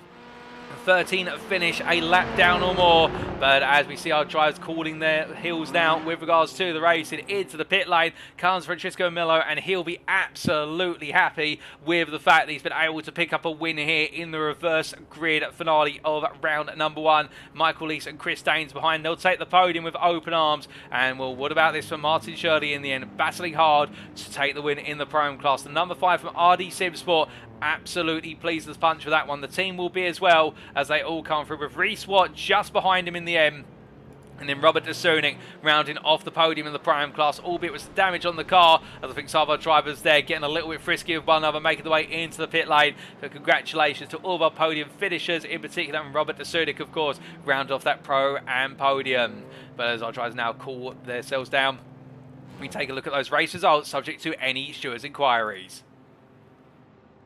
So after 3 races here at Silverstone and another 17 laps in race number 3 of round 1 of season 3 of the NXTCC, hosted on iRacing, sponsored by Douglas Motorsport, Francesco Millo taking the win for Kerry 2E Motorsport overall in the pro class ahead of NXTGEN Racing's Michael Lees, with Chris Daines for NXTGEN Racing Pink rounding off the pro and overall podium. Jamie Dory P4 for NXTGEN Racing with Douglas Motorsport, just holding off Andrew Pike to the end, with the Sim Racing Collective driver making it another top 5 finish, and then Adam Delmont P6 ahead of Martin Shirley, your RD Simsport driver, who took the Pro-Am win ahead of JW Motorsport's Reece Watt, but so close between the two of them and nothing in it in the end. Joseph Doble P9 for Doble Sim Racing fighting on where his brother Mikey lost out, and then Sam Smith completed the top 10 for iRacing Esports, with best of the rest going to Gavin Garner in P11 for NXTGEN Racing Pink. Robert Dasunik for VRGT Racing Team completing a run to P12, and with it 3rd place in the Prime class. He'll be pleased with that given the battling he's enjoyed today, and Chris Byron and Massimo Boni just finishing behind him there, with Wayne Douglas rounding out the top 15. Heading down towards the conclusion of the top 20, Marco Benatelli fighting on hard there for what was for him in the end a P6 of the Prime class, a well-deserved finish and his best of the day, with Raul Lobato at P17 ahead of Isaac Doble and Alan McCain and Luke Jones completing the run to P20. Lee Horn for NXTGEN Racing Yellow ahead of his teammate Mathew Addy, but the pair will know they were to be inside the top 20 come the end of this race, and therefore they'll need to go back to the drawing board for round number 2 in a week's time. And then Jake Pitt, Marcello Felix and Mark Sykes completing the run to P25 ahead of Palamaniti, and the GRT Esport driver having a difficult 3rd race of the day, but still plenty of racing to come, and he'll learn from it. And Bernardo Colbe was looking very strong, of course, but in the end, an early instant between himself and what was Mikey Doble cost him dear and dropping him down to P27 for Capital E Motorsport. Alex Meredith, P28 there for Fortis E Motorsport ahead of Philip Broomberg, with Damon Mulqueen completed the top 30, and the Sergi Sim Racing driver will feel like many that it wasn't to be in this 3rd race. And then Marcello Reales, P31, the VRGT Racing Team driver, with that late call to the pits in the end, needs to do repair work on the car and losing out after a double win earlier in the day. And then Linus Bronstrom, P32 ahead of Mathew Cheverton, Josh Brown and Benjamin McCluskey to complete our top 35 and all the finishers on the lead lap. And as we come on to what is our lap down drivers and also retirees, we can see there, Jonathan Collins, the first of many drivers who finished the lap down, also extended to John Higgins Jr., Scott Power, Nick Clemens and Daniel Fritz, completed the top 40, and Derek Rafferta, P41, and then finishing 2 laps down, Andrea Tolasco, and also James Smagsgale, and then finishing 3 laps down, Mikey Doble there for Doble Sim Racing. We also had the retirements of Andrea Romy, Costa Chatsconsinantu, and also Daniel Fadder and Dylan Flanagan, and that was our 48 drivers in the end, ladies and gentlemen, with 35 finishers on the lead lap, and a grand total of what was 44 finishers in all. But of course, the racing has finished now here at Silverstone, and our drivers will be starting to pack up their equipment and get ready to make the way for round number 2. But we're not quite done yet with today's show, because of course you've seen the entire story in terms of the racing from our cameras, but what you haven't seen or heard from necessarily is the perspective of our drivers. So in about 10 to 15 minutes time, we'll be back for our post-round interviews with our 4 volunteer drivers, and indeed you won't want to miss them, because I'm sure there'll be plenty of stories to tell up and down the field, and we'll be back soon for said interviews.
Alrighty, ladies and gentlemen, without further ado, it is time for our post-round interviews with our selected drivers. And well, we had plenty of volunteers today, but we can only have 4 at a given time. But we'll always try to mix things up with regards to our interviews from round to round, so that way we get a complete flavour and mixture of drivers in the interview room round after round. But we're going to be hearing from today from a multitude of drivers across the Pro and the Pro-Am classes. And we kick off with none other than our race winner in race number 3, and that is Francisco Melo. Francisco, good evening to you, and well, what a way to complete your day with a win in race number 3 to add what was a good mix of results across the first 2 races and a P6 in qualifying. How do you feel your debut's been? Hello guys. It was very complicated to manage the emotions that I felt for the last race because my first 2 races were so bad. I was on P5 on qualify, and on the first right hand I have an incident with another car. It's very complicated, but good for the final. Oh, indeed. And just with regards to going into this race, of course, or these races, I should say, 50 drivers and Silverstone International, you must have been thinking this is going to get very crowded and very quickly. Yeah. Yeah, too crowded. But was very good. I guess the drivers on the first race were a bit unconscious on the race, but I guess it's the first race. It's normal. Let's see what happens in the next one races. Oh, indeed. And coming on to your qualifying session, of course, qualifying one of the tightest sessions we've ever seen in the series history. But the fact in the end, as we just double checked the statistics, we saw from P1 all the way down to what was P38, 1 second between 38 drivers. And you found yourself in P6 on the grid. You must have been pretty happy with that result. Yeah, it was very good. Was very good. I was not principal for the last race. I was not practicing for that temps. Was very complicated to get into it, but in the final was good. Was very good result. And for this, the first time in the championship was very good result. And I want to keep fighting to do it.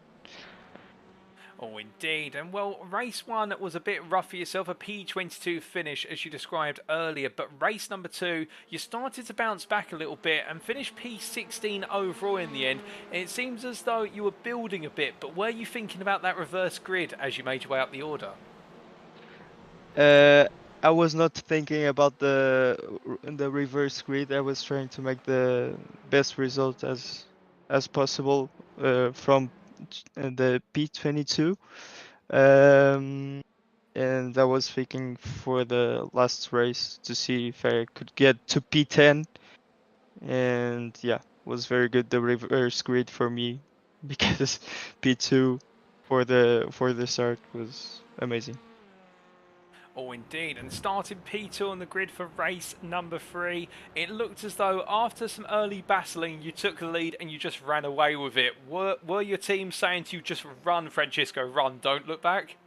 Yeah. They were saying to me, don't look to behind, keep your pace, do it yourself, and go with what you can do. And yeah, it was only that. It was very good. Oh, indeed. It was a stellar way to wrap up your debut in the NXTCC. And next week we make our way to Italy for none other than the Imola circuit, and particularly the MotoGP layout. How are you feeling for the Autodromo Enzo e Dino Ferrari? I love Imola. I'm gonna do a GT3 race, GT3 national race here in Portugal with Aldi on Saturday. And I guess it's gonna be a good practice for the next race. Let's see if it's gonna help the GT3 to TCR. Let's see. Oh, indeed, we'll have to wait and see, but fingers crossed for you. And just before we do let you go, is there anybody you would like to give a shout out or a thank you to on the broadcast this evening? Yeah, I just want to thank to our sponsors, Chemitool, In-N-Out Cooking, Optimizer, and Race for Good, and for all the people there watching the race. Well, Francisco, it's been an absolute pleasure to have you join me in the interview You room, too. and congratulations on your results today. A good start to your season campaign. I'm sure we're going Yeah. to see plenty more of you out on circuit in a week's time. Thank you. Bye, guys. Have a great evening. Thank you. So hearing there from Francisco Mello, the pro driver from Chemitool E Motorsport, who said it was a mix of emotions before he made his way onto the grid for race number 3, given the fact it was P6 in qualifying, but in race number 1, knocked about quite severely and knocked down the order to P22, and that's where he'd finished. But he progressed up to P16 in race number 2, and in his own words, not focused on the prospects of the reverse grid placement in race number 2, just trying to recover, and then in race number 3, it was a win. Of course, starting on the front row, he took the lead and never looked back, and well, what a brilliant run for the pro driver.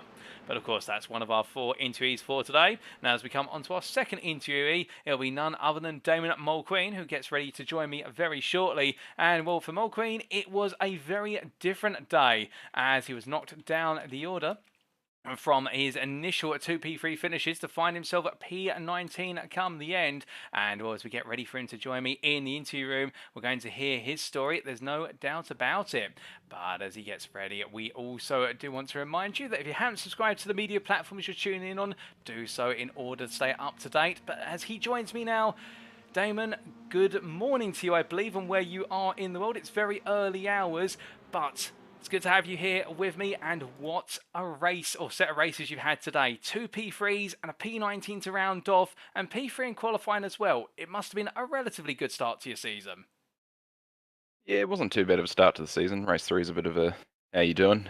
Back into the car, just stepped out, unfortunately, when trying to make a pass and contact happened. But, definitely wasn't expecting P3s and, qualifying in the first 2 races. And, yeah, can't complain too much.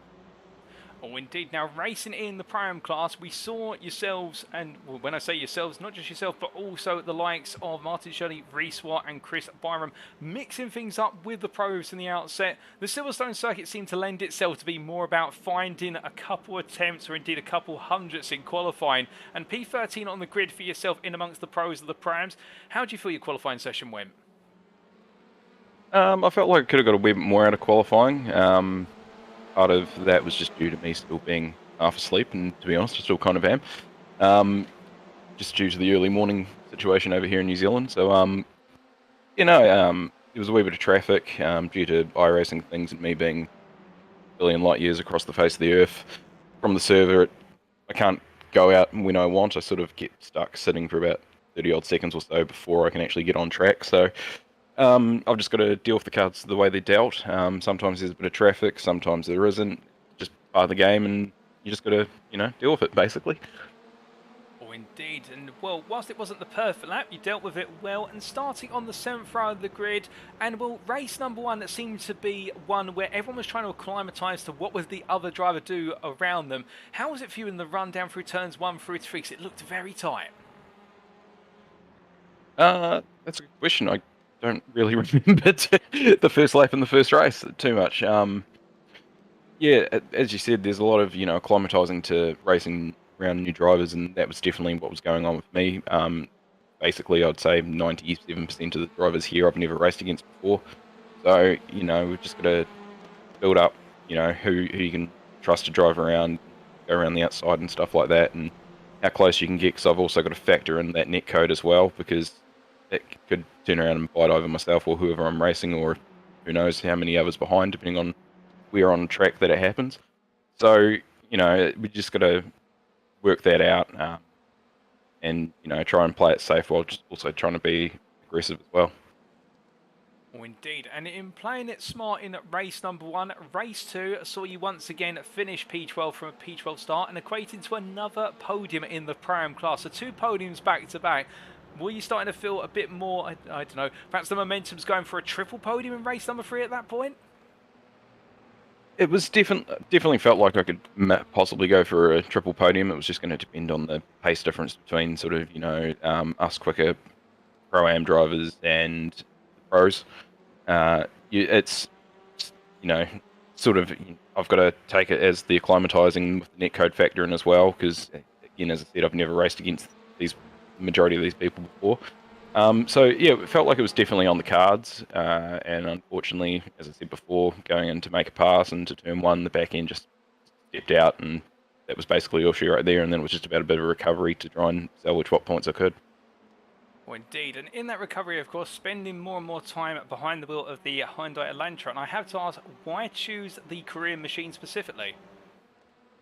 I don't like hatchbacks, so the more sedan-looking car that it is, the more opportunity that I'll drive it, and that's been basically the only factor in me choosing to drive the Elantra over the other TCRs. I would possibly drive the Audi, but I just don't like its gearbox. So yeah, so that's why I've stuck with the Elantra, and since basically the Elantra's come out, it's basically been the only car that I've driven. In the TCRs, I've dabbled in a few of the others, and it also just tends to suit my driving style just that little bit better, even though I come from mainly driving rear-wheel drive V8s here on the iRacing service. So yeah, that's basically all there is to it on that one. Well, fair play, and well, that's not the first time, well, in fact, that is the first time I've heard that reasoning for choice, but then again, everyone's personal preference, as they say, and looking comfortable in the Elantra, and round 2 next week, we head to Italy for the Imola MotoGP layout. How are you feeling for the Italian circuit? Well, in another series back here in Australia and New Zealand, I've done quite well before there in the Elantra, in a couple of series actually. One of them was a 250k race, which managed to pull that off with a win. It was a super close race. So I've got some big confidence going into Imola itself, but as you said, it's the MotoGP layout, so definitely going to do a bit of practice to get my head around that chicane, because otherwise the rest of the track's the same. We do look forward to seeing you take on Imola once again in the Elantra in a week's time. But just before we do let you go, Damon, is there anybody you'd like to give a shout out or a thank you to live on the broadcast? I've just got to give a massive thank you to the guys at Synergy Sim Racing. They've been preparing these cars for me to race across multiple series amazingly well. To Wave Runner Performance Centre for being one of the major sponsors on the cars. Same with DG Customs, as well as Possie's Mechanical, Smith & Sons Renovations, DO Photo, DM Photography, and if there's anyone else that I've missed that's on our car, sorry, but it's muchly appreciated.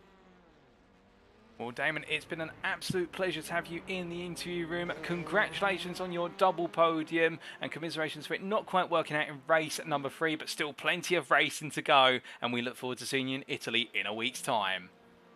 Cheers, thanks very much. Have a great day. So there was Damon Mulqueen in the Pro-Am class, the New Zealander there from Synergy Sim Racing, who on the other side of the world enjoying the racing, no doubt about it. An interesting reason as to why he went with the Elantra, that he prefers sedans and is not a fan of hatchbacks, and therefore moving as far away from a hatchback as possible. And of course, the Honda Elantra being the only sedan available in this series, what with the Audi RS3 of course being a fastback hatchback style car. But as he took onto the circuit today full of confidence, and I can imagine it's only going to continue as he heads to Italy in a week's time, we could be starting to see one of our early favourites in the Pro-Am class. But as we now come to our third interview of the day, it is very shortly going to be John Higgins Jr. who'll be joining me in the interview room. And well, for John Higgins Jr., it has been a debut to remember in Season 3, albeit of course he's been a regular in previous seasons, but here it has worked out a treat with a double win from the outset. And as he gets ready to join me, we'll be able to hear all that and more from the Sim Racing Collective driver. And in fact, as we do have him join us any moment now, and in fact I believe he joins us now. John, what a way to start off your Season 3. Was it perfect? Perhaps not, but a double win and also a pole position in a field so closely contested at Silverstone. There's got to be a big smile on your face, surely. Yeah, I'll take that.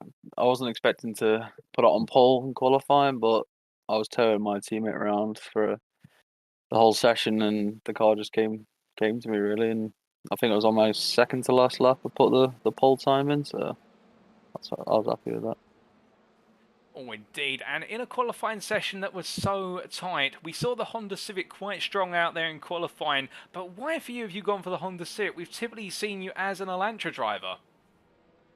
Yeah, well, me and my teammate Andrew, we did some testing last week, I think, when they did the practice night, and he went in the Elantra and I went in the Honda to see what was stronger, really. And just don't know, the Honda just came towards us a bit more because it turned in a lot better and it carried the tires for the whole race.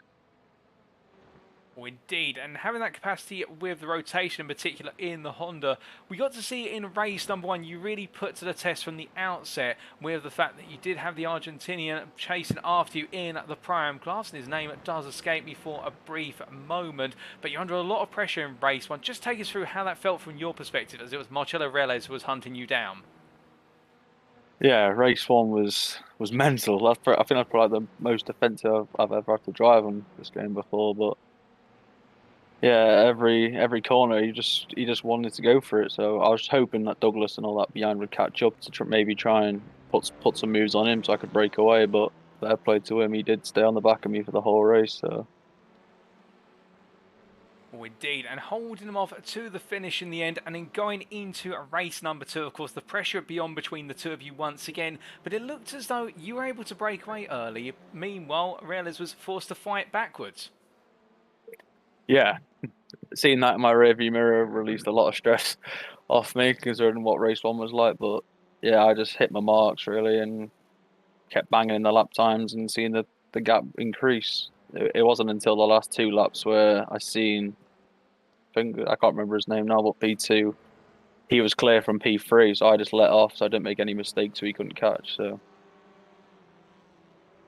Indeed, and in being able to clear off in race number 2, we then had the reverse grid draw for our 3rd race of the day. And of course, previously it's been P6 through to P12, now it's P13 through to P23. Were you dreading it a little bit, given the fact it's double the number of places as a minimum? Yeah, well, in the test last week, it was P23 reverse, and I think I started P22, so it's just all about staying out of carnage in the last race, really, to try and get that good result for the 3rd race, so you have 3 decent results. But I had a bit unfortunate contact with Sam Smith, semi-net code, but I'll have to see what the stewards say about it, really. But I guess that's racing for you. Oh, indeed, a difficult way to end the day, but still a lot of momentum taken forward. And next week, of course, we go to Imola for round 2. You've set yourself up as an early favourite. How are you feeling for the Italian circuit? Yeah, I'm feeling good, mate. I've never drove the track in these cars before, around there, but I think I've only drove GT cars around there, but I'm sure me and Fish will put in the practice and come back even stronger for Imola and get the 3 good results we need. Well, it's going to be an interesting one, and everyone will have their eyes on you, given the fact you really have been the dominant force in the pro class today. But just before we do let you go, John, is there anybody you'd like to give a shout out or a thank you to live on the broadcast this evening? Obviously my teammate Andrew Pike and the boys at TSRC, and my dad sat behind me giving me pointers off the stream, and he's just started his new company, so shout out to Higgins Automotive. Well, it's always nice to hear that your dad's a supporter indeed. We remember the days of seeing Higgins Senior out on the circuit with you, but of course cheering you on from the sidelines and providing support. Now, it's always a pleasure to hear that, and it's been a pleasure to have you join me this evening, John. Congratulations on your pole position and your 2 wins back to back, and we do look forward to seeing you out on circuit in a week's time to see if you can continue that trend. Thanks, Paul. Have a great evening. So hearing there from the Sim Racing Collective's John Higgins Jr. Today, the pro driver making it 2 wins out of 3. A difficult race number 3 after an altercation with Sam Smith in the run through turns 3 into 4. And well, for the number 5 driver, in the end it has proven to be a positive day, and definitely a lot of points coming his way as the season starts to build momentum. Of course, he will now be the man who is a target for many in the pro class, in the fact that with those wins, nobody will want him to continue that momentum. But if he can keep one step ahead, and with, of course, his teammate from the Sim Racing Collective of Excuse me, was Andrew Pike bringing home multiple top fives today and a podium to go with it. You can imagine the Sim Racing Collective and the Teams Championship as well have definitely set a bar high already, and they'll look to continue it. But the challenge will be to hold it together all the way through. But as we now come to our final interview of today, we're going to very shortly be hearing from Alex Meredith, and well, the Fortis E Motorsport Pro-Am class driver, a very popular driver, there's no doubt about it. Many of you cheering for him in the chat, and we'll get to hear from him and his perspective very shortly as he gets ready to join me. But as he does, of course, it'll be interesting to hear his perspective in battling in the pack, particularly in races 1 and 2, where he looked to be right in the thick of it. But as he does join me now in the interview room, good evening to you, Alex. And well, you've had tons of supporters on the broadcast. You're one of the fan favourites, there's no doubt about it. But I have to ask, how did you find it out there on your debut? Yeah, hi everyone. I think one word to put it would be really enjoyable. Got a lot of experience from it. Was difficult at some stages trying to keep pace, but it was okay. It was a solid start. Oh, indeed, and breaking that start down into its component parts, qualifying was extremely tight, of course, a P33 on the grid in the end, but it looked as though it was always going to be very small margins to try and improve. Just taking us through qualifying from your perspective, do you feel as though you had the best lap you could out there, or was there more time? Yeah, there was definitely more to give. I think I was on one lap that was 4/10, but there was just a lot of cars out there trying to all do the best lap they could, so it's just really difficult to try and weave my way through any traffic. Well, indeed, and that difficulty in qualifying, well, you had to put yourself to the test in weaving through traffic and battling in race number 1. It looked very tight out there in the battle to be just off of the top 30, a P32 finish. Did you enjoy the battling? Yeah, the battling was really fun. I think we had a 5-car battle at one point, all of us side by side, so I tried to just stay out of trouble, try and gain a couple of positions from other people's misfortune. But overall, it was a really good experience to try and suss out what everybody else was doing. And in that regard, of course, gaining that experience, we then went into race number 2, and it looked like more of the same, albeit a P36 finish. Things didn't quite go your way in race 2. No, I got involved in a couple of incidents that sort of bent my suspension a little bit, so the pace was slightly off, but I think I tried to recover as much as I could, but the gaps were quite spread out more than the first race.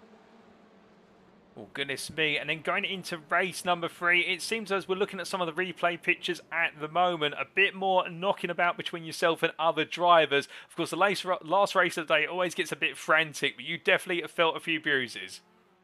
Oh, yeah, definitely. Lap 2 was not my friend in any of those races. But yeah, it was the third race, although it looked bad from the start, I think it was a lot of people, because of the reverse grid, were sort of muddled around, so everyone was trying to battle as hard as they could to get as high as they could in the last race. So of course there's going to be accidents, but I think it's just part of racing. Oh, indeed, and of course, with the results today and carrying the momentum forward into next week, just before we come on to Imola, why the Hyundai Elantra? Because it has a longer wheelbase, which means it's slightly easier to control, like if you slide, which is better for someone who's new to iRacing, because there's a little bit more forgiveness, and on some tracks it has quite an obvious advantage sometimes. Well, an interesting thought there in regards to the wheelbase, and a good observation. It seems to be boding well for yourself, and of course you'll be taking the venerable machine to Italy in a week's time for the Imola Grand Prix MotoGP layout circuit. How are you feeling for the very high speed chicanes? Well, I really enjoy Imola. I've raced around it a lot recently. It's been really enjoyable. I think the car will suit hitting those curbs a little bit more aggressively. So I think we can gain a decent amount of time there. So I think I'll try and be a little bit further up, try and maybe challenge for a top 20 finish maybe. Well, we'll look forward to see you give that a go in a week's time. Indeed, I'm loving the confidence. But just before we do let you go, Alex, is there anybody you'd like to give a shout out or a thank you to live on the broadcast this evening? The Chemitool eMotorsports team have obviously really helped me with all this development. They've given me this opportunity to race in this series, and everybody in chat, I really appreciate everybody supporting me. Although it doesn't look like it means a lot, it really does. I feel very grateful for everybody. Oh, that's great to hear, Alex. Well, with that, it's been a pleasure to have you join me in the interview room. Congratulations on your debut performances today, and we look forward to seeing how you get on in a week's time at the Imola circuit. Thank you. Have a great evening. So that's our conclusion of our interviews, ladies and gentlemen, with Alex Meredith there in the Prime class. An interesting thoughts there regards to his choice of car, particularly around the wheelbase and going for a car that works quite nicely for those who are new to TCRs on iRacing, and indeed being able to exploit the car. He definitely seems to know what he's on about, as I can see there a good comment from what is Rivical in the YouTube chat. And well, we look forward to seeing how he will get on in a week's time. And that confidence already, looking for a top 20 potentially. I think it's there. I think what will be really interesting for a lot of our drivers, including Alex Meredith next week, is with the circuit being much larger and more technical, arguably, we will see those qualifying times open up in terms of the gaps, and who will then start to really show their one-lap pace. Because around here today, you could say it's been a bit of a British equivalent of NASCAR in terms of how tight the circuit is, albeit with some heavy braking zones and then long straights. But at Imola, it's going to be long straights, chicanes, and also a couple of hairpins that should really shake up the field. But all that and more we'll find out then. And can the Fortis eMotorsport driver find his way further up the order? Well, that concludes our interviews for today. And of course, we've heard from the four drivers of Francisco Mello from Chemitool eMotorsport in the Pro class in the number 8. We then heard from the number 42 driver from Synergy Sim Race in the Pram class of Dan McQueen. And then we previously heard from John Higgins Jr. in the number 5, the Sim Racing Collectives driver in the Pro class. And lastly, we've just heard from the number 44 from Fortis eMotorsport, and that's the Pram class's driver, Alex Meredith. Congratulations to all four drivers on their performances. And once again, thank you to all of them for joining me in the interview room this evening. And we, of course, will have different interviews week in, week out. We will try to mix things up, but we're always looking to interview drivers up and down the field and hear about their different experiences of the day. But with that, it is time for us now to come to a close.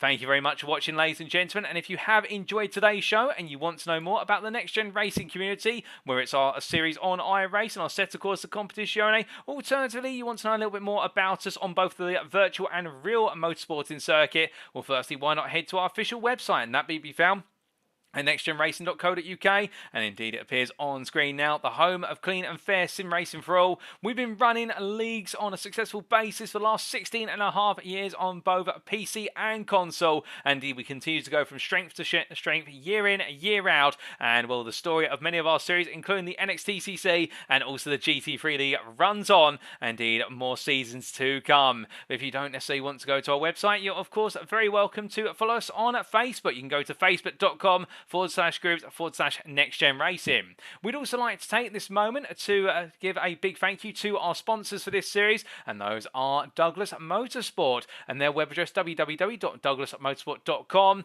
and well, they are the leading race team in driver development, which aims to give drivers a path of progression to LMP3 class racing from karts to Ginetta Junior and Ginetta GT4, alternatively via British Formula 3. If you'd like to know more about the team, who are specialists in British Formula 3 and Ginetta Cup racing, please head to douglasmotorsport.com to find out further information, and thank you once again to them. But of course now, ladies and gentlemen, always turn to the flight to Italy for none other than the Autodromo Internazionale Enzo E. Dino Ferrari, or as we all know and love it as Imola. In round number 2, another 3 races on the cards on Tuesday the 25th of April 2023, and we've definitely set the standard high today with the battling up and down the field. I think there's going to be quite a shuffle of a good number of drivers from the Prime class up to the pro class. But the big question is, with it being a highly technical circuit and filled with chicanes that can catch out even the wisest of drivers, who will keep their cool and calm and carry on their way to victory in a week's time? Well, we'll find out all that and more then. But until then, we have been Next Gen Racing. I've been your host and commentator, Paul TX141 Walsh, also known as Britain's Spit, depending on what media you follow me on. And until next time, remember to stay well, stay safe, stay smiling, but most importantly,